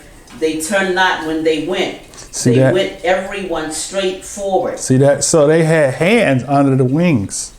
See that? They had 4 wings and they had hands underneath of the wings. Go ahead. As for the likeness of their faces, they 4 had the face of a man and the face of a lion, and on the right side, and they 4 had the face of an ox on the left side. They 4 also had the face of an eagle. Thus were their faces, and their wings were stretched upward toward 2 wings of every one were joined one to another, and 2 covered their bodies. And they went every one straight forward, whither the Spirit was to go, they went, and they turned not when they went. As for the likeness of the living creatures, their appearance was like the burning coals of fire, and like the appearance of lamps. It went up and down among the living creatures, and the fire was bright, and out of the fire went forth lightning. And the living creatures ran and returned as the appearance of a flash of lightning. Now, as I beheld the living creatures, behold, one wheel upon the earth by the living creatures with his 4 faces. The appearance of the wheels and their work was like unto the color of a beryl, and they 4 had one likeness, and their appearance and their work was as it were a wheel in the middle of a wheel. When they went upon their 4 sides, and they turned not when they went. As for their rings, they were so high that they were dreadful, and their rings were full of eyes round about them 4. And when the living creatures went, the wheels went by them. And when the living creatures were lifted up from the earth, the wheels were lifted up also. Whithersoever the Spirit was to go, they went thither. was their spirit to go, and the wheels were lifted up over against them. For the spirit of the living creatures was in the wheels. When those went, these went, and when those stood, these stood. And when those were lifted up from the earth, the wheels were lifted up over against them. For the spirit of the living creatures was in the wheels. And the likeness of the firmament upon the heads of the living creature was as the color of the terrible crystal stretched forth over their heads above. And under the firmament were their wings straight, the one toward the other. Every one had two which covered on this side, and every one had two which covered on that side their bodies. And when they went, I heard the noise of their wings like the noise of great waters, as the voice of the Almighty, the voice of speech, as the noise of an host. When they stood, they let down their wings.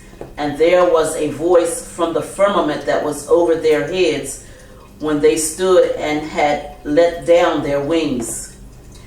And above the firmament that was over their heads was the likeness of a throne, as the appearance of a sapphire stone.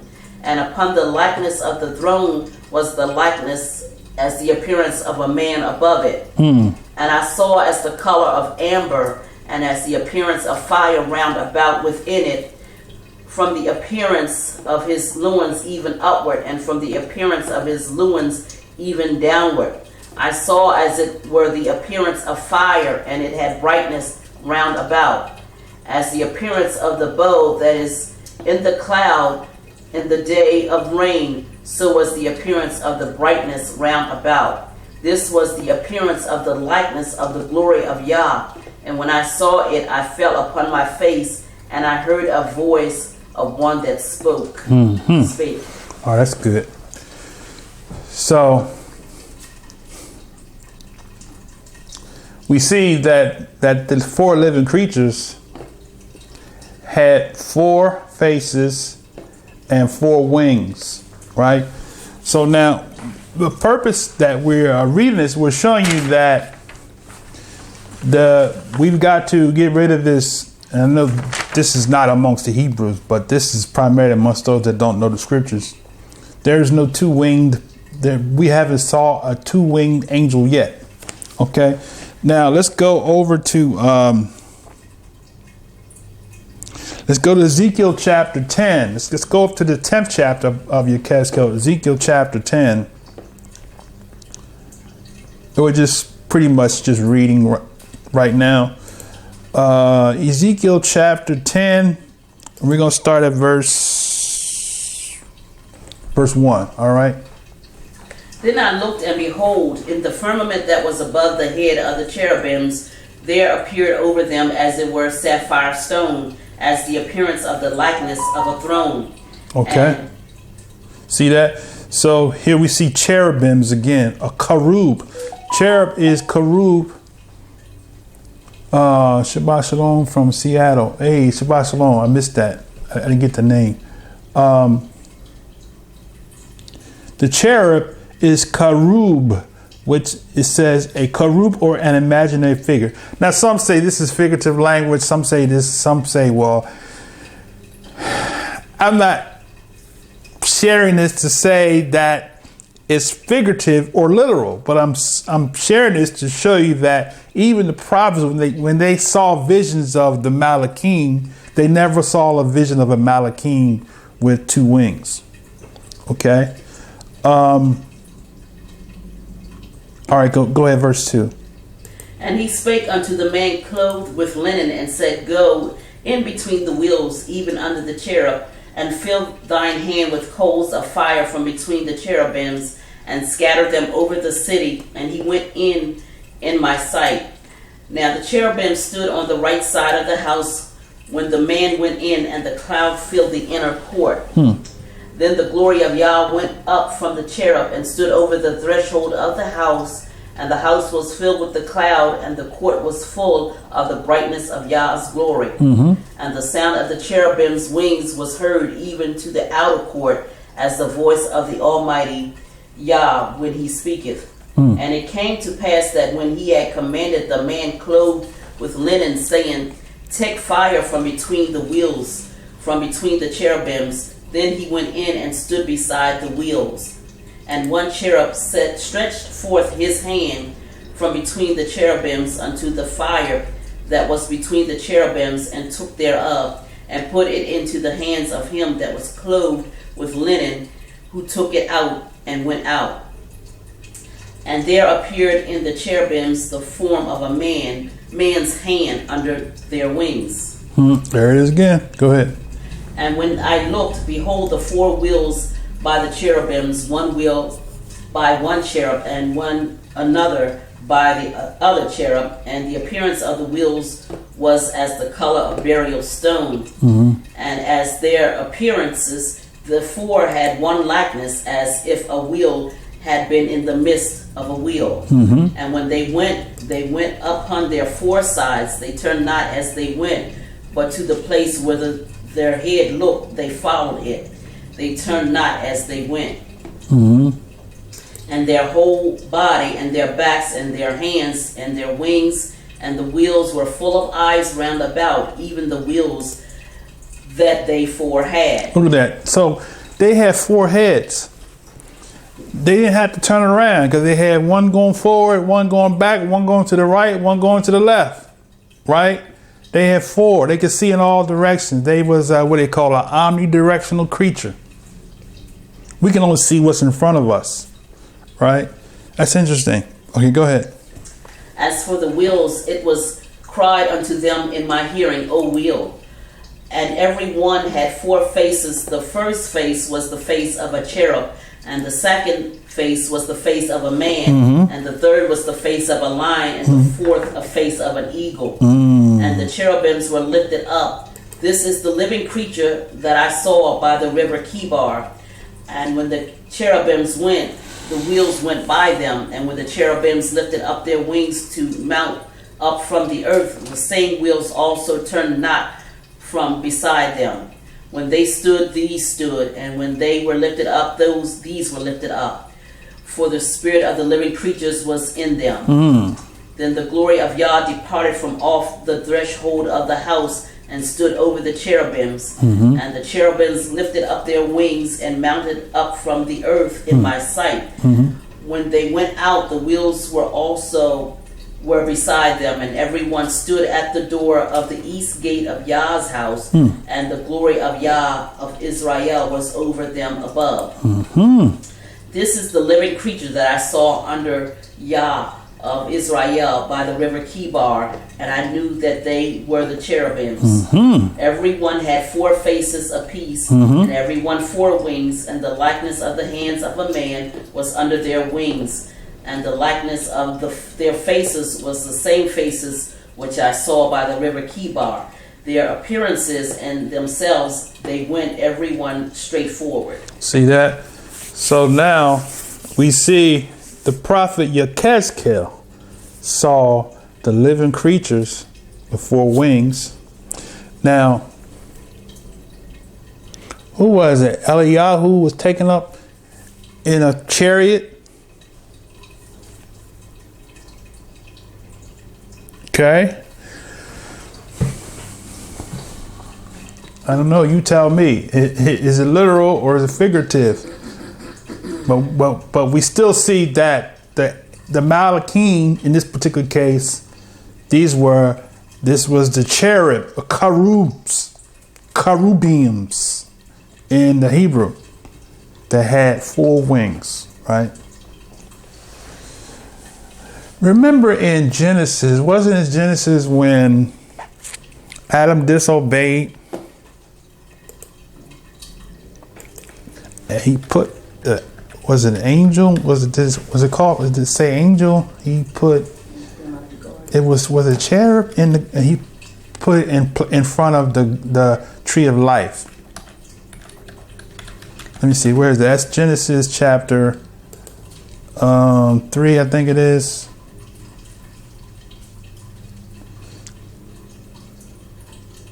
Yeah, chapter 3:24. Okay, let's read it right quick. Genesis chapter, it just came to my mind.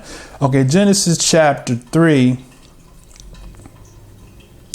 And we're going to read verse 22 and through 24. Genesis chapter 3, verse 22. See, these cherubs, they got to be real.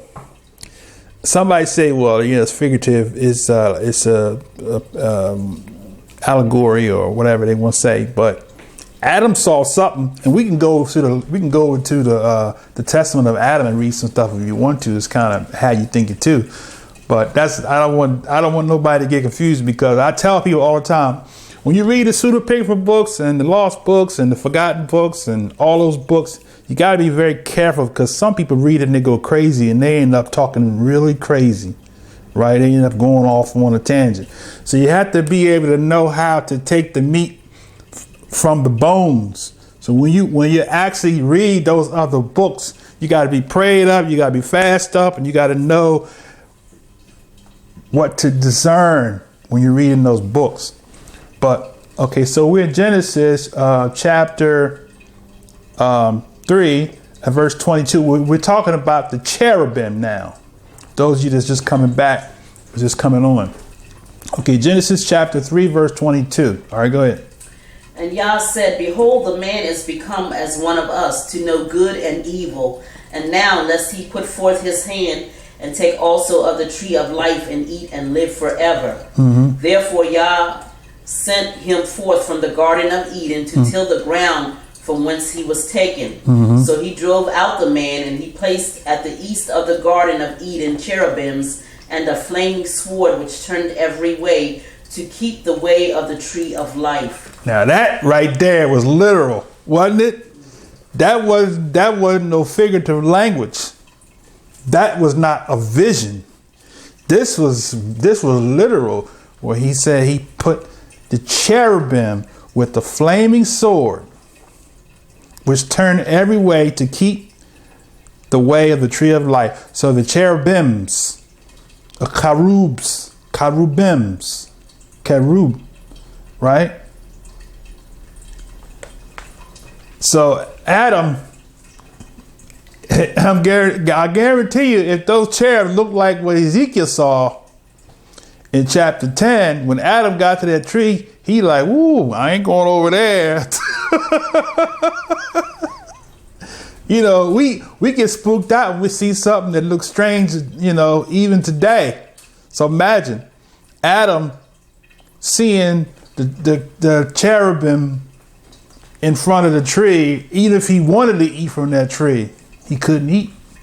He wasn't going up in there. They had swords, flaming swords of fire, going every which way, blocking the tree, right? But now in Revelation, let's go to Revelation right quick. The Most High said that he would give them the right. That's Revelation 2 and 7. Something's going to change with regards to the tree of life, because the Most High in Genesis put the cherubs there to block the tree. But now Revelation 2:7. Read verse 7, 2 and 7. He that have an ear, let him hear what the Ruach saith unto the churches. To him that overcometh will I give to eat of the tree of life, which is in the midst of the paradise of Yah. See that? To him that overcomes what? We already read at the beginning that some people got the ears, they put the earplugs in because they didn't want to hear the obedience part. They want to reign, right? But nobody wants to suffer, right? But here he says, if you overcome, I will give you to eat of the tree of life that he had blocked, that he had put cherubims in front of to block it from us eating it. Here he said, if you overcome, I will give you to eat of the tree of life, which is in the midst of paradise. So that tree that was in the garden is no longer in the garden. It's in the paradise up in heaven. All right. Now think about that now. We got loved ones dying, going to heaven, up in heaven, looking down, smiling. Ain't happening. All right, now let's go to Revelation 22. Because we're going to show you where that tree of life is. How we know nobody's eating from that tree of life. And nobody's up in heaven looking down smiling. All right. That's a whole nother lesson about the up in heaven looking down smiling. Okay, so Revelation 22 verse, start at verse 1. Read verse 1 and 2. And he showed me a pure river of water of life, clear as crystal, proceeding out of the throne of Yah and out of the Lamb. And in the midst of the street of it, and on either side of the river, was there the tree of life, which bare 12 manner of fruit, and yielded her fruit every month, and the leaves of the tree were for the healing of the nations. See that? So the tree of life was there. Now go down, skip down to verse 13 and 14.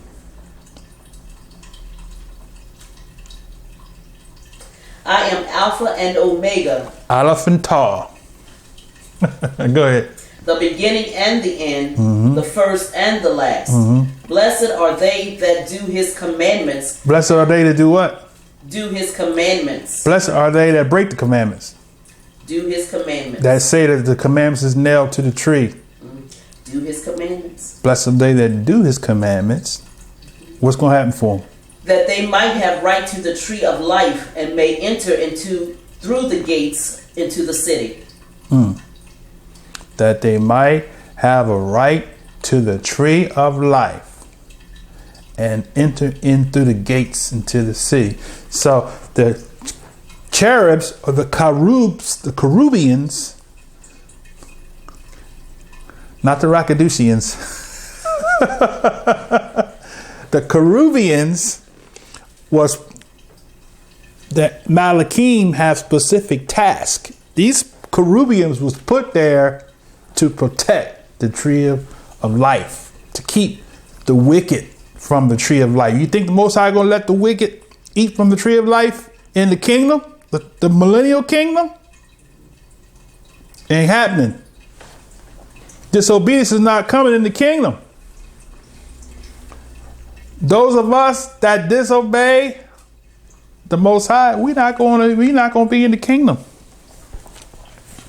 1,000 years, we read, after the 1,000 years is up, those that arose after the 1,000 years are going to reap the judgment of the Most High. They're not coming up on that first resurrection. Those of us that alive remain, if we're not dead, and we in the Messiah, the Mashiach, we're going to be changed. But if we're not in the Mashiach, we're going to be on this earth, and guess what? Got to die, right? So let's see. Go ahead. Verse 15. For without are dogs and sorcerers and whoremongers and murderers and idolaters and whosoever loveth and maketh a lie. I, Yahshua, have sent mine angel to testify unto you these things in the churches. I am the root and the offspring of David, and the bright and the morning star. And the Ruach and the bride say, Come. And let him that heareth say, Come. And let him that is athirst come. And whosoever will, let him take the water of life freely. For I testify unto every man that heareth the words of the prophecy of this book. If any man shall add unto these things, Yah shall add unto him the plagues that are written in this book. And if any man shall take away from the words of the book of this prophecy, Yah shall take away his part out of the book of life, and out of the holy city, and from the things which are written in this book. Look at that. He which testifieth these things saith, Surely I come quickly. Even so, the grace of Yah be with you all. Hallelujah. See that? So now I'm going to share a few more verses here, then we're going to close out. So the Malachim have specific purposes, right? And this one was the first purpose that was given upon the first fall of man, was to block the tree of life, right? Now, we all familiar with this one here in Psalms, right? Let's read it right quick.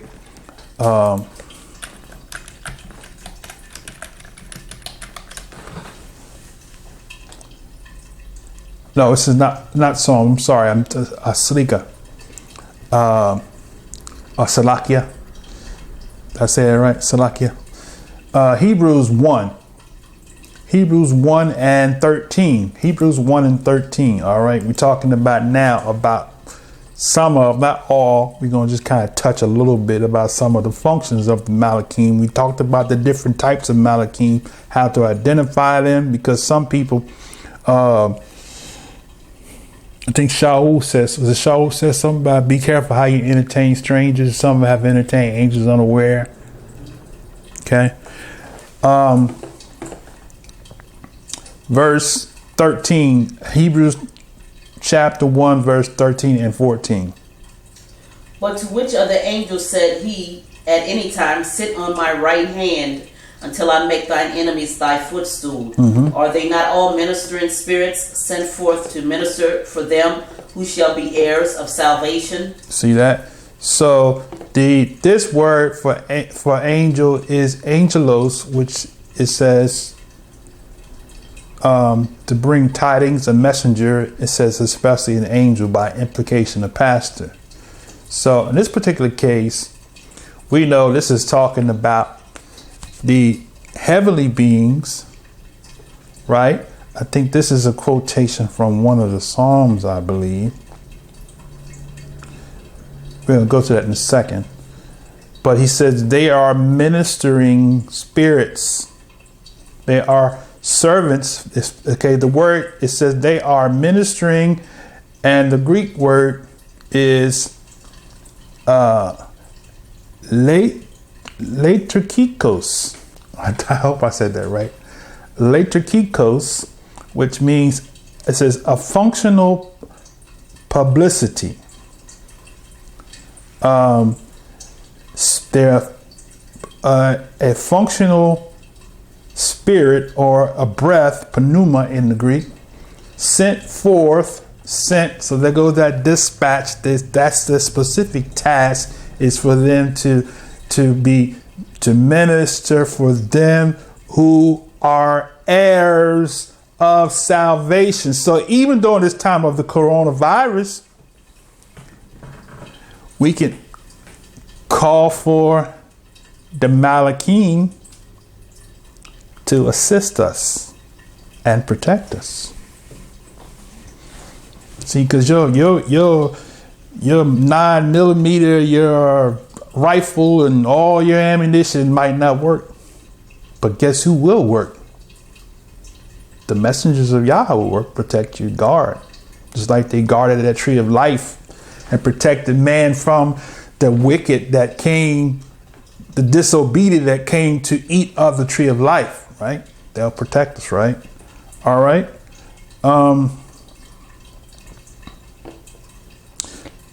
It was Psalms that came to my mind. Psalms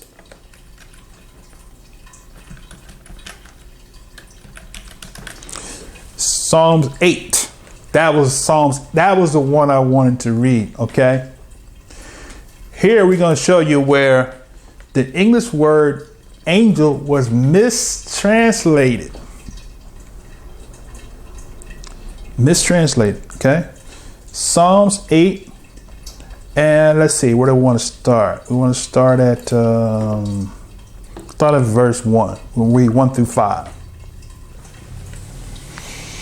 Hallelujah. O Yah, how excellent is thy name in all the earth.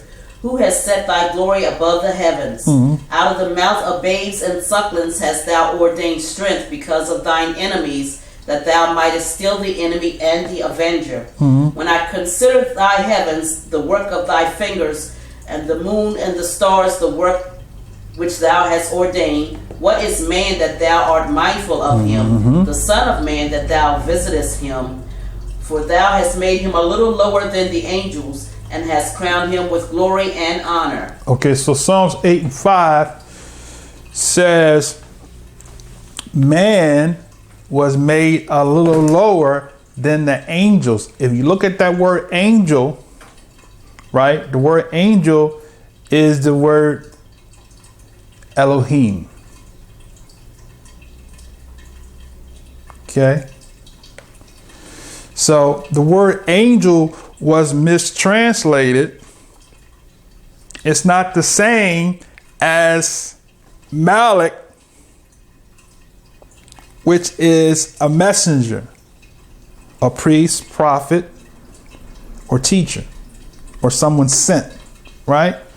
This is the same word, the Hebrew word Elohim, which also was translated judge.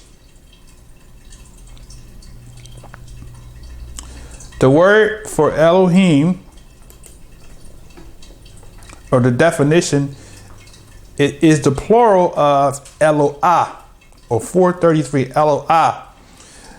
It says in the ordinary sense, but specifically used in the plural, thus especially with article of the supreme Elohim, the supreme El, say it that way, El singular, occasionally applied by way of deference to magistrates, okay, and sometimes as superlatives. So in this particular case,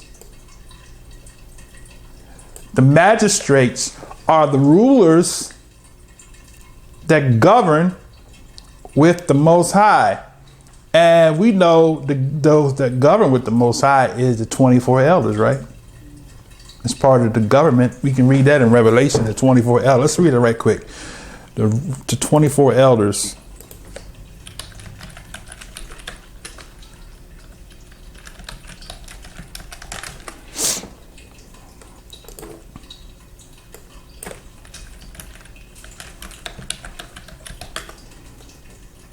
Okay, it's Revelation. Okay, it's in several places there. Let's see. Let's just pick one. Revelation 4:4. Revelation 4:4. And round about the throne were 24 seats, and upon the seats I saw 24 elders sitting, clothed in white raiment, and they had on their heads crowns of gold. So that is the magistrates. That's what Psalms 8 and 5 is making reference to.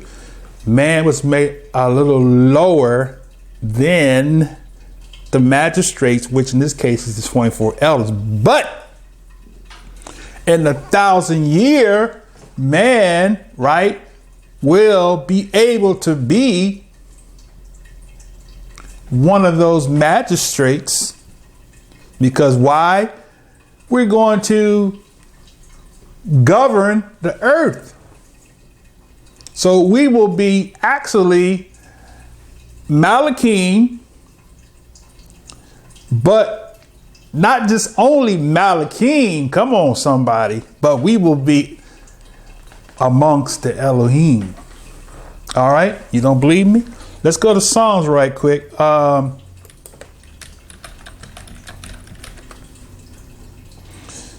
back to Psalms 82. All right. Psalms 82. Let's go back. Let's start at verse 1. All right. Psalms 82, verse 1. During the kingdom age, we will be Malachim, aka angels, but we will be greater than angels. We will be rulers, which is judges, which is the same word is used for Elohim. The Elohim, the ruler, the magistrates. All right. So Psalms 82, verse 1. All right. Go ahead.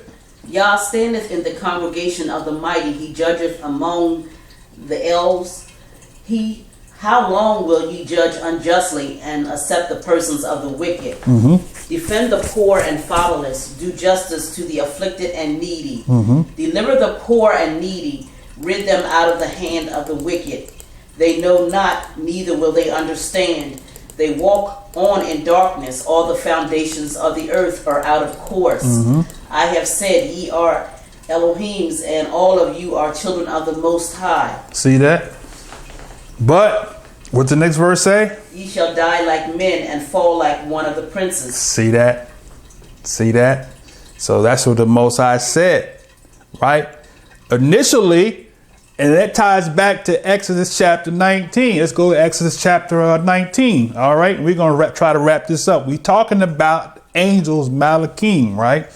Now we have a better understanding of what an angel is, using the angel or angels, because an angel comes in different classes and levels and have different functions and purposes. And we have basically just touching the surface of this lesson. Okay, so where did I tell you to go to? Exodus 19. All right. Exodus 19 verses 1 through 5 and 6, I think it is. All right, go ahead. Exodus chapter 19, verse 1 through 5, I think it is. Okay. In the 3rd month, when the children of Israel were gone forth out of the land of Mitzrayim, the same day came they into the wilderness of Sinai. For they were departed from Rephidim and were come to the desert of Sinai and had pitched in the wilderness. And there Israel camped before the mount. And Moshe went up before Yah and called unto him out of the mountain, saying, Thus shalt thou say unto the house of Jacob, and tell the children of Israel. Stop there. Say to the house of Jacob and to who? The children of Israel. The children of Israel. So he included everybody. All right, go ahead. Ye have seen what I did unto the Egyptians, and how I bare you on eagle's wings and brought you unto myself. Now therefore I will obey my voice indeed. Now therefore, if ye will obey my voice indeed and keep my covenant, then ye shall be a peculiar treasure unto me above all people, for all the earth is mine. And ye shall be unto me a kingdom of priests and a holy nation. These are the words which thou shalt speak unto the children of Israel. See that? So that's what the Most High intended. That's why Psalms 9 or 8, was it 8 and 5? He said, you are Elohims, but you die like men. Why? Because the Most High wanted to put us in the place that he's going. We had to go all the way through captivity into the lands of oppression to be changed in our thinking, in our way of being, so that we can be numbered amongst the 144,000 that are designed to rule as what? Judges, which is the Hebrew word what? Elohim. But from the beginning, we was called to be a kingdom, which will make us what? Judges, which will make us what? Elohim, which is equivalent to what? The English word God. See how this works now? So we were created to be Elohim or judges. But because, let's go back to Psalms again, so y'all can, so nobody say, because I'm making stuff up here.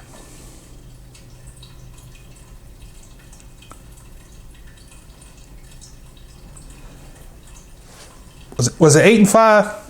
Oh, I'm in 9. I'm in the wrong place. He said, for thou hast made him lower than the angels and hast crowned him with glory and honor. Thou made him to have dominion over the works of thy hands. Thou hast put all things under his feet. Okay. Where was the but at? Was there Psalms I read that where he said, but you have no, was it Psalms?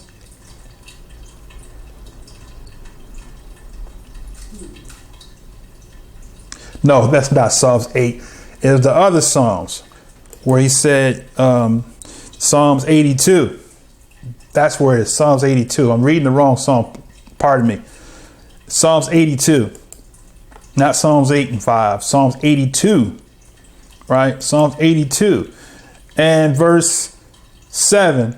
He said, verse 6. I have said you are Elohims, and all of you the children of the Most High. But you shall die like men and fall like one of the princes. See that? I ain't make that up. The Most High said that. So to take us through all these periods of oppression that Yaakov saw, and we can read that in the Surah Paper, in the ladder of Yaakov, where he went through the different periods of oppression, that the children of Israel will be under the rulership of the princes of the earth, to get us back to the place of obedience unto righteousness, unto what? To judge. Watch this now. We're going to judge. All right, let's go to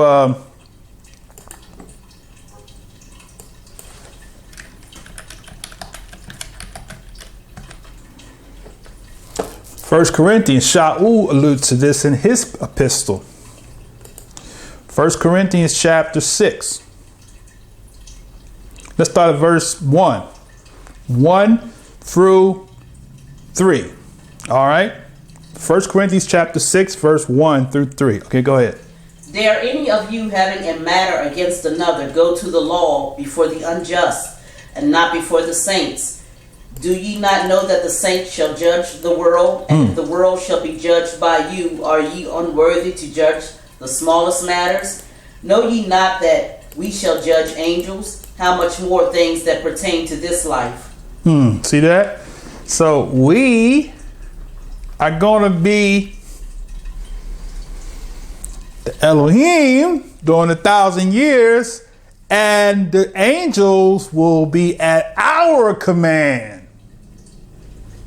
That's why we're going. That's when we're going to judge them, because we will give them orders, and they will carry out the orders that we carry out. Why? I'm going to show you one of the judgments going to happen. Right? Let's go to Isaiah. Right? Chapter 66. Is it 66 I want?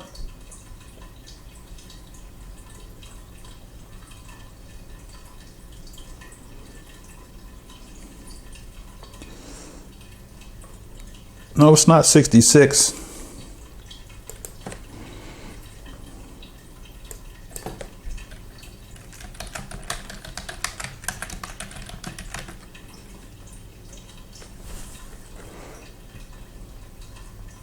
Zachariah. That's where I want to go. Okay. It's in my head, but sometimes I need to use the computer to find it. But I know. Okay, so let's go to Zachariah or Zechariah 14, right?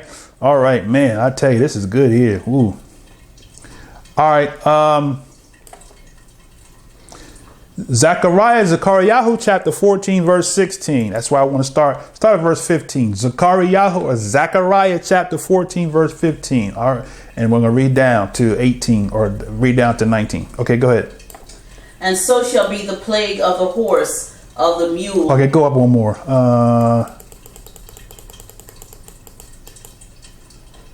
Okay, start at 14. And Yehuda also shall fight as... No, go up to 13. Sorry, go up to 13. No, go up to 12. Wait. Go up to 1. Go up to verse 1. All right, go ahead. No, 1 is too far up. Go up to verse 9. No, go up to verse... let's see, I don't know. Verse 7. Okay, Zechariah chapter 14, verse 7. That whole chapter is good, brothers. I'm telling you. But go ahead, verse 7. But it shall be one day which shall be known unto Yah, not day nor night, but it shall come to pass that at evening time it shall be light. And it shall be in that day that living water shall go out from Yerushalayim, half of them toward the former sea, and half of them toward the hinder sea.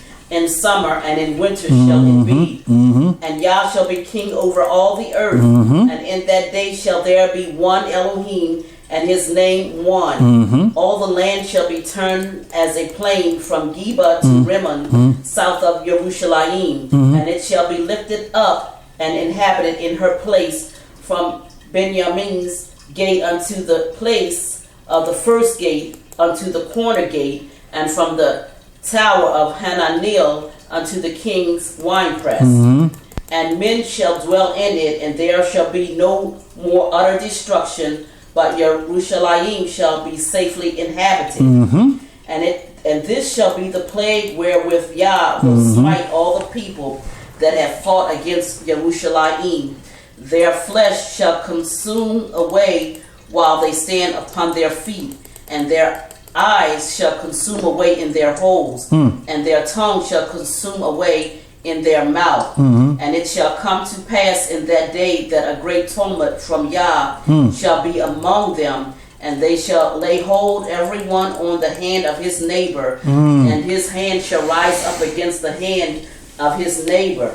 And Yehuda also shall fight at Jerusalem, and the wealth of all the heathen round about shall be gathered together, gold and silver and apparel and in great abundance. Wow. And so shall be the plague of the horse, of the mule, of the camel, and of the ass, and all the beasts that shall be in these tents as this plague. And it shall come to pass that everyone that is left of all the nations which came against Jerusalem shall even go up from year to year to worship the King and Yah of hosts, and to keep the Feast of Tabernacles. And it shall be that whoso will not come up of all the families of the earth unto Jerusalem to worship the King of hosts, even upon them shall be no rain.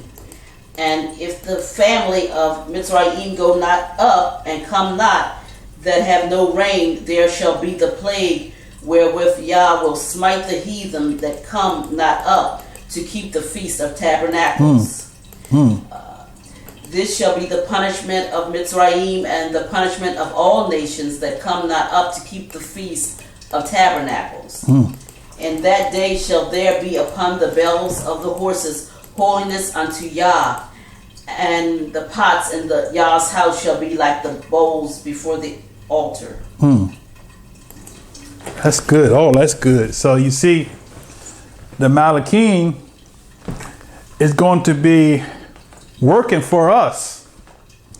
And that whole chapter, when you tied it into the others' prophecy, you'll see who's actually Judah. Judah really ain't gonna have to fight. Let me read in verse. How do we know that? Because I'm gonna show you how we know that. Okay, let's go to First Chronicles.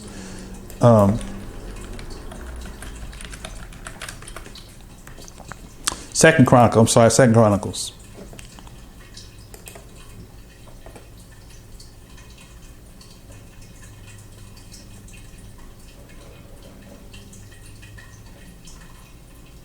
Okay, Second Chronicles, chapter 20, verse 19. All right, this is what's bringing on the battle. We're going to show you why he used Yehuda. Right? Okay, go ahead. Verse Second Chronicles, chapter 20, verse 19. Second Chronicles, chapter 20, verse 19. I think that's where I want to be. And the Levites of the children of the Kohathites and of the children of the Korhites stood up to praise Yah of Israel with a loud voice on high. And they rose early in the morning and went forth into the wilderness of Tekoa. And as they went forth, Jehoshaphat stood and said, Hear me, O Judah, ye inhabitants of Jerusalem. Believe in Yah your Elohim, so shall ye be established. Believe his prophets, and so shall ye prosper. And when he had consulted with the people, he appointed singers unto Yah, and that should praise the beauty of his holiness, as they that went out before the army, and to say, Praise Yah, for his mercy endureth forever.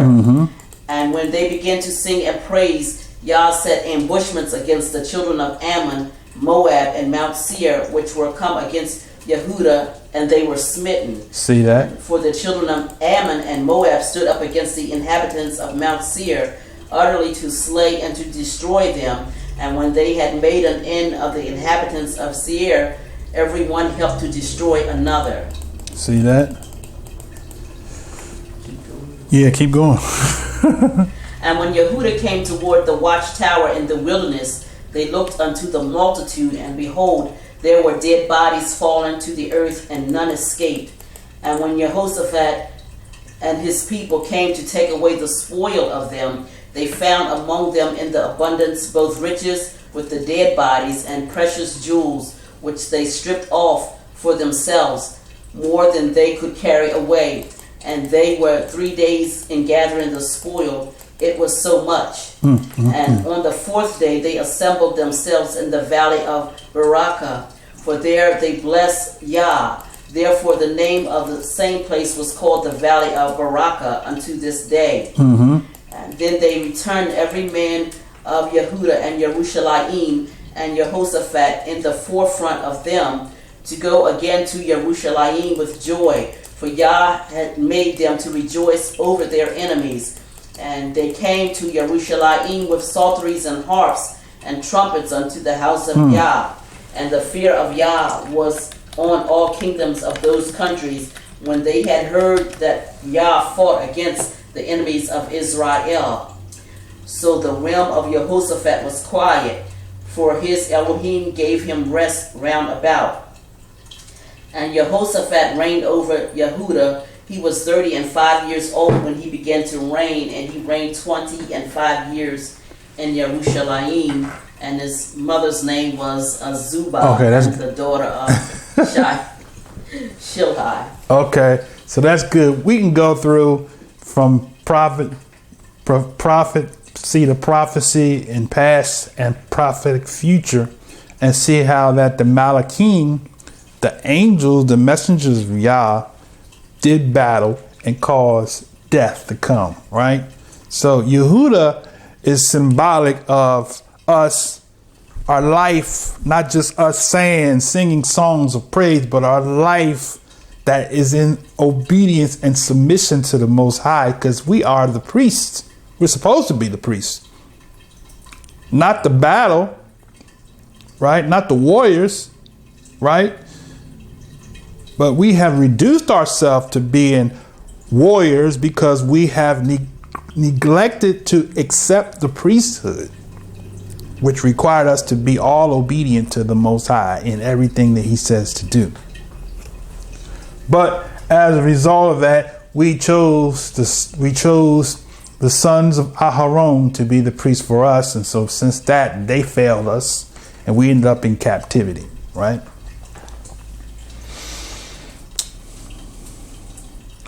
One last thing I want to share, and then we're going to close up for today. I could go on and on and on with that, but rather than doing that, I want to show you as we prepare to go into the 1,000-year rulership and reign on earth, one of the other functions that the Malachim has is to be reapers. So let's go over to Matthew chapter 13, right? Matthew Matif chapter 13, and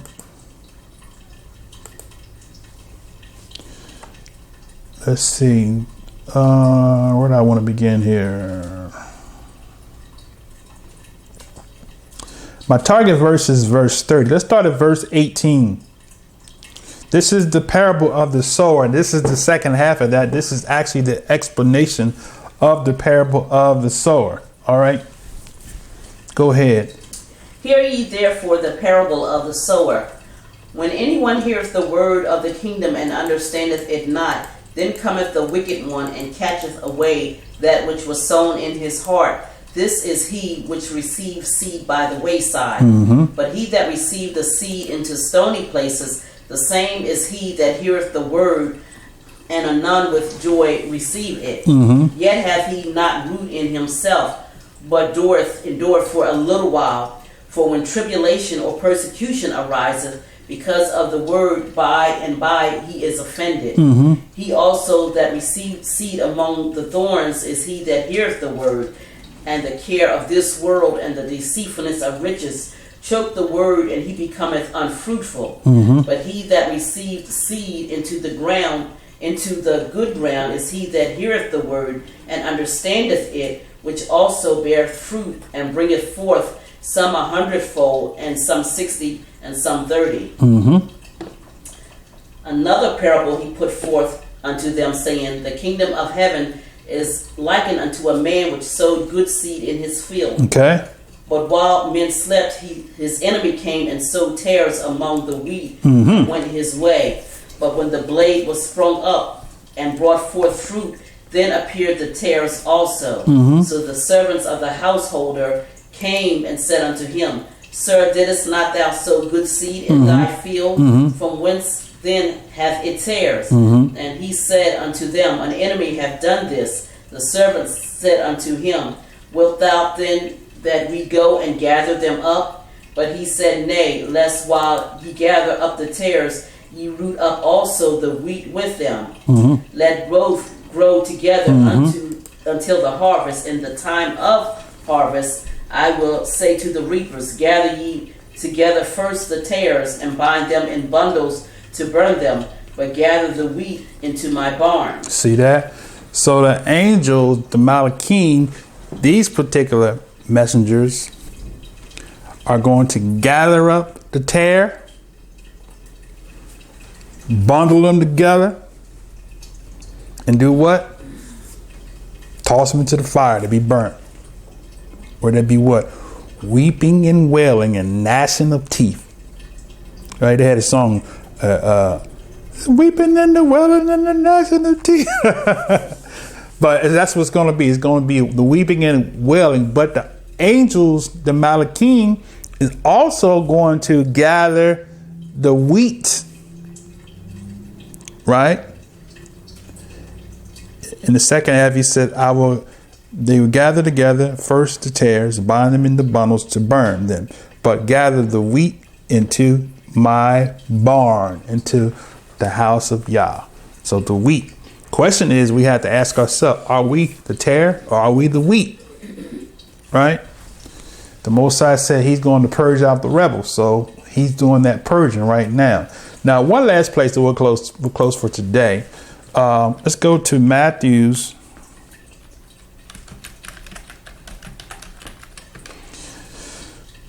chapter 24.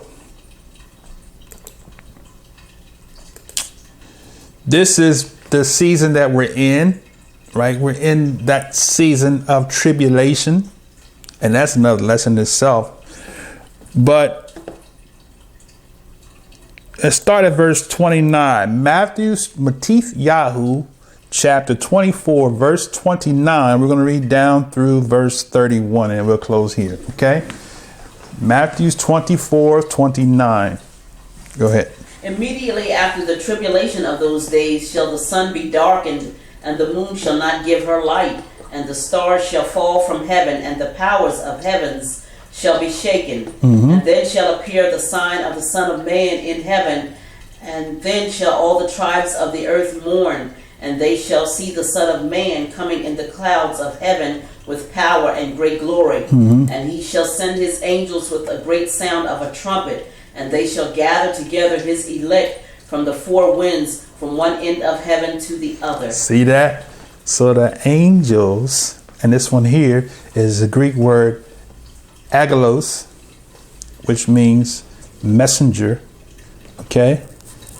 Now, the messengers, and this is interesting because this messenger could also be people, right? Because if we see that the word for angel is interchangeable with, it says a messenger, a person who brings good tidings. And it says especially an angel or a pastor or a shepherd, right? What did the Most High say to the prophet? I will give you shepherds after my own heart. So we can see how this also could make reference to the Most High using people and referencing them as being angels. And now we're not necessarily looking for a supernatural heavenly being to come down and gather, but it could actually be a messenger of Yah, somebody that we love and we follow, that's gathering us. That's a food for thought, right? I never saw it that way before, but this is the Ruach teaching, right? I mean, it could be either way. We don't know, but we don't know what Yah's doing, right? All we know is that word angel is not simply just solely a reference to a heavenly angelic being coming out of heaven. It could be an angelic being that's here on earth that the Most High has actually given instructions of what to do. So we can't count that out, okay? But what we can do, we can pray.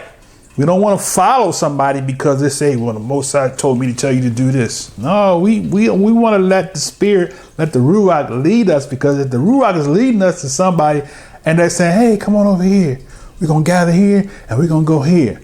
That's possible, okay?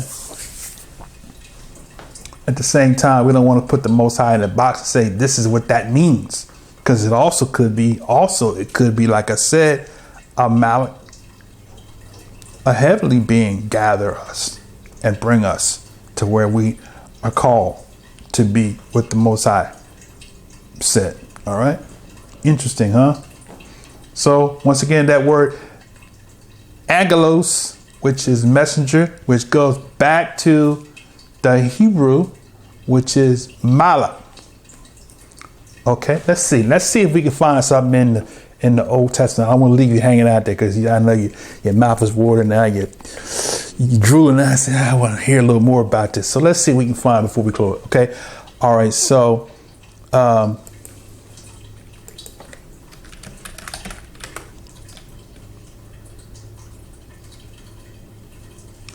let's see. Let's let the Ruach lead us here somewhere.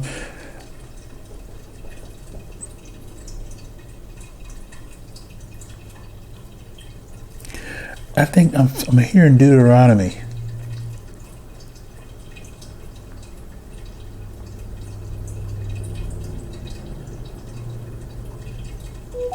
Okay. I hear Deuteronomy 30. Deuteronomy 30. Let's go to Deuteronomy 30. It's a bunch of places here. Let's see what the Most High is saying. Deuteronomy 30. So let's go to Deuteronomy 30 and let's start at verse 1. All right. Deuteronomy 30 and verse 1. Okay. This is key. This is very on point because we're in that time, right? All right. Deuteronomy 30 verse 1. Go ahead.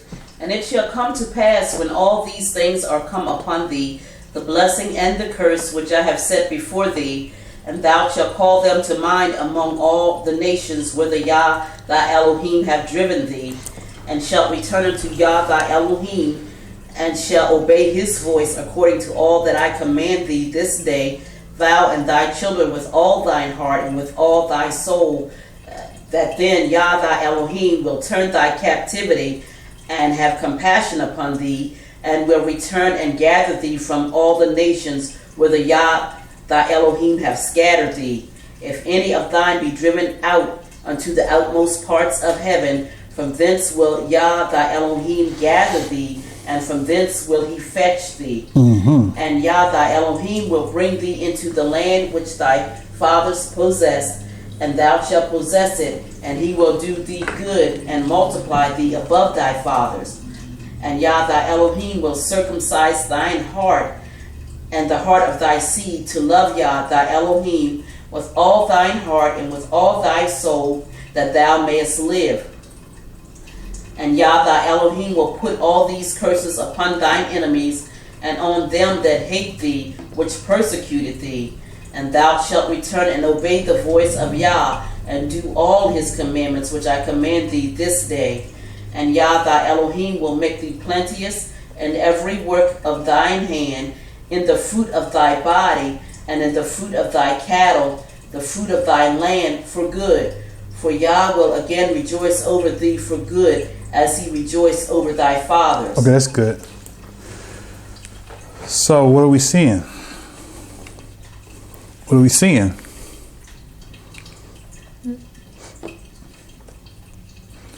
The Most High reserves the right. But here we see the prophecy said that he will gather us. He reserves the right whether he chooses to use an individual or not. It doesn't specifically say, it just says Yah will gather. He said he will return. Look at verse, what verse was that?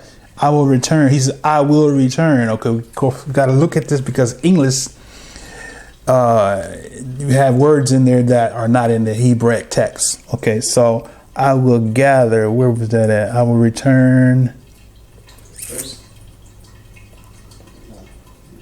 Verse 8? No, well, it says No. return. Thou shalt return in no bag, but that's not what you're looking for.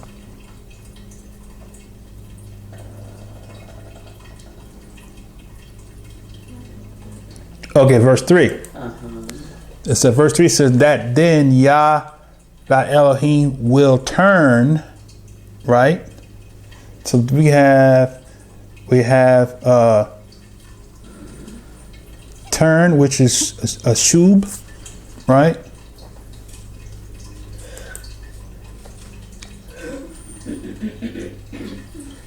We have turn, which is shub, which means to turn back. It says literally or figuratively with the idea of return to the starting point. So it says Yah will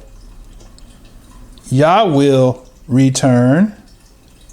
Okay, so this Yah is actually Yahshua. Yah will return thy captivity. Okay, that's the word shabuth, exile, prisoners. Okay, he will return thy captivity and have compassion upon thee, and will return and gather thee from all the nations where the. Okay, so now it's not saying that the Most High is returning, right? It's saying the people is returning. That then Yah will turn thy captivity. So the turning, the emphasis is on the captors. Yah will turn thy captivity and have compassion upon thee, and will return and gather thee from all the nations. Okay, and will return. Okay.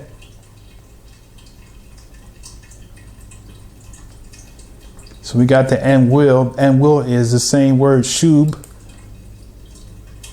So captivity is shabuth, and return is shub. Shub, which means to turn back.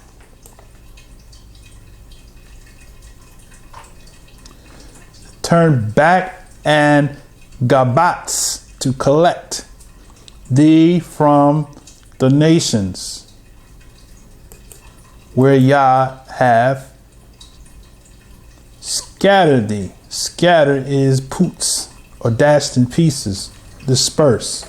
Okay, so that's where it is. So it depends on how you look at it. I'm not in opposition to, now that I'm looking at the text, that the Most High raising up shepherds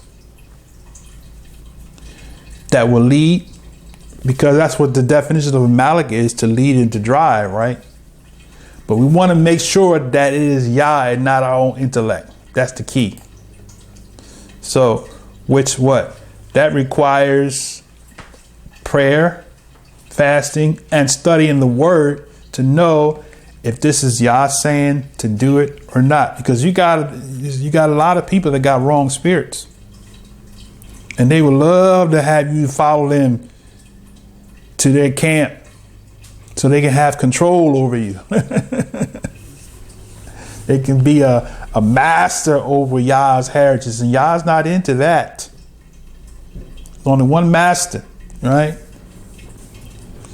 So we all are brother and Akim and the Kotis, right? Brethren and sisters, coats and the ox and coats, right? So,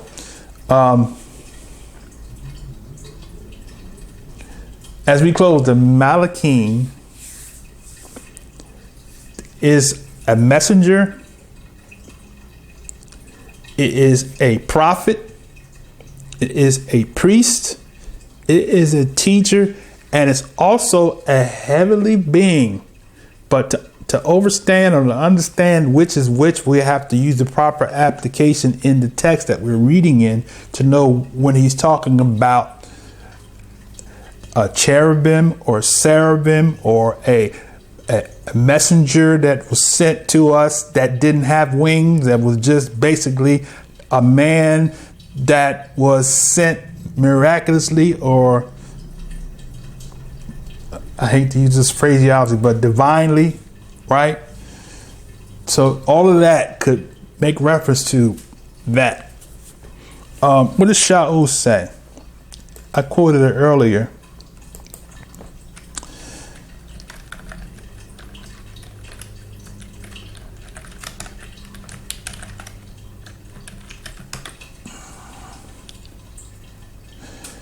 Hebrews 13:2, it says, to be not forgetful to entertain strangers, for thereby some have entertained angels unaware. Okay?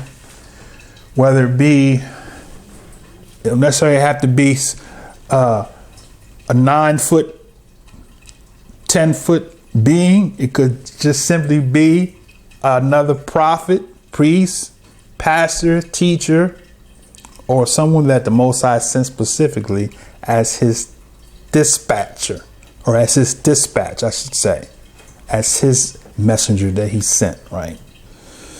So with that said, I pray that you got something out of this particular lesson. You know, we kind of took a lot of turns in a lot of different directions, but the lesson did not go the way I had intended for it to go. At least it didn't go the way I thought it was going to go. But nevertheless, I pray that what we shared added to what you already have, and for those, it kind of gave some understanding to those that maybe were without understanding.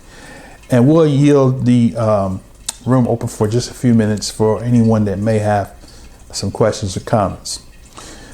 I will say this much. I can see some comments now. Let's see, who was that? Adam Nana, Shabbat Shalom, and Jay Denton. I spoke to Kelsia, Shabbat Shalom, Frank Robertson, Shabbat Shalom, Lou Lennox, Shabbat Shalom, Adam Nana, Shabbat Shalom, Jay Dent, Shabbat Shalom, Lion Pride, all the way from Seattle, Washington, Shabbat Shalom, Yalita, Yalita, I don't know where she's at. Yalita Moore, Shabbat Shalom. And hey, a coat, Deanna Mustard. Well, praise Yah. Somebody I haven't seen on here. Hallelujah. Prayerfully, we covered some areas. I have some other places I wanted to go to, but I believe the Ruach has said what needs to be said. This particular lesson. So I'm going to end this particular portion of the Shabbat lesson, and I bid you all bless Shabbat. Until the next time, may the blessings of the Most High Yah be with you and your family. Shalom, shalom, shalom.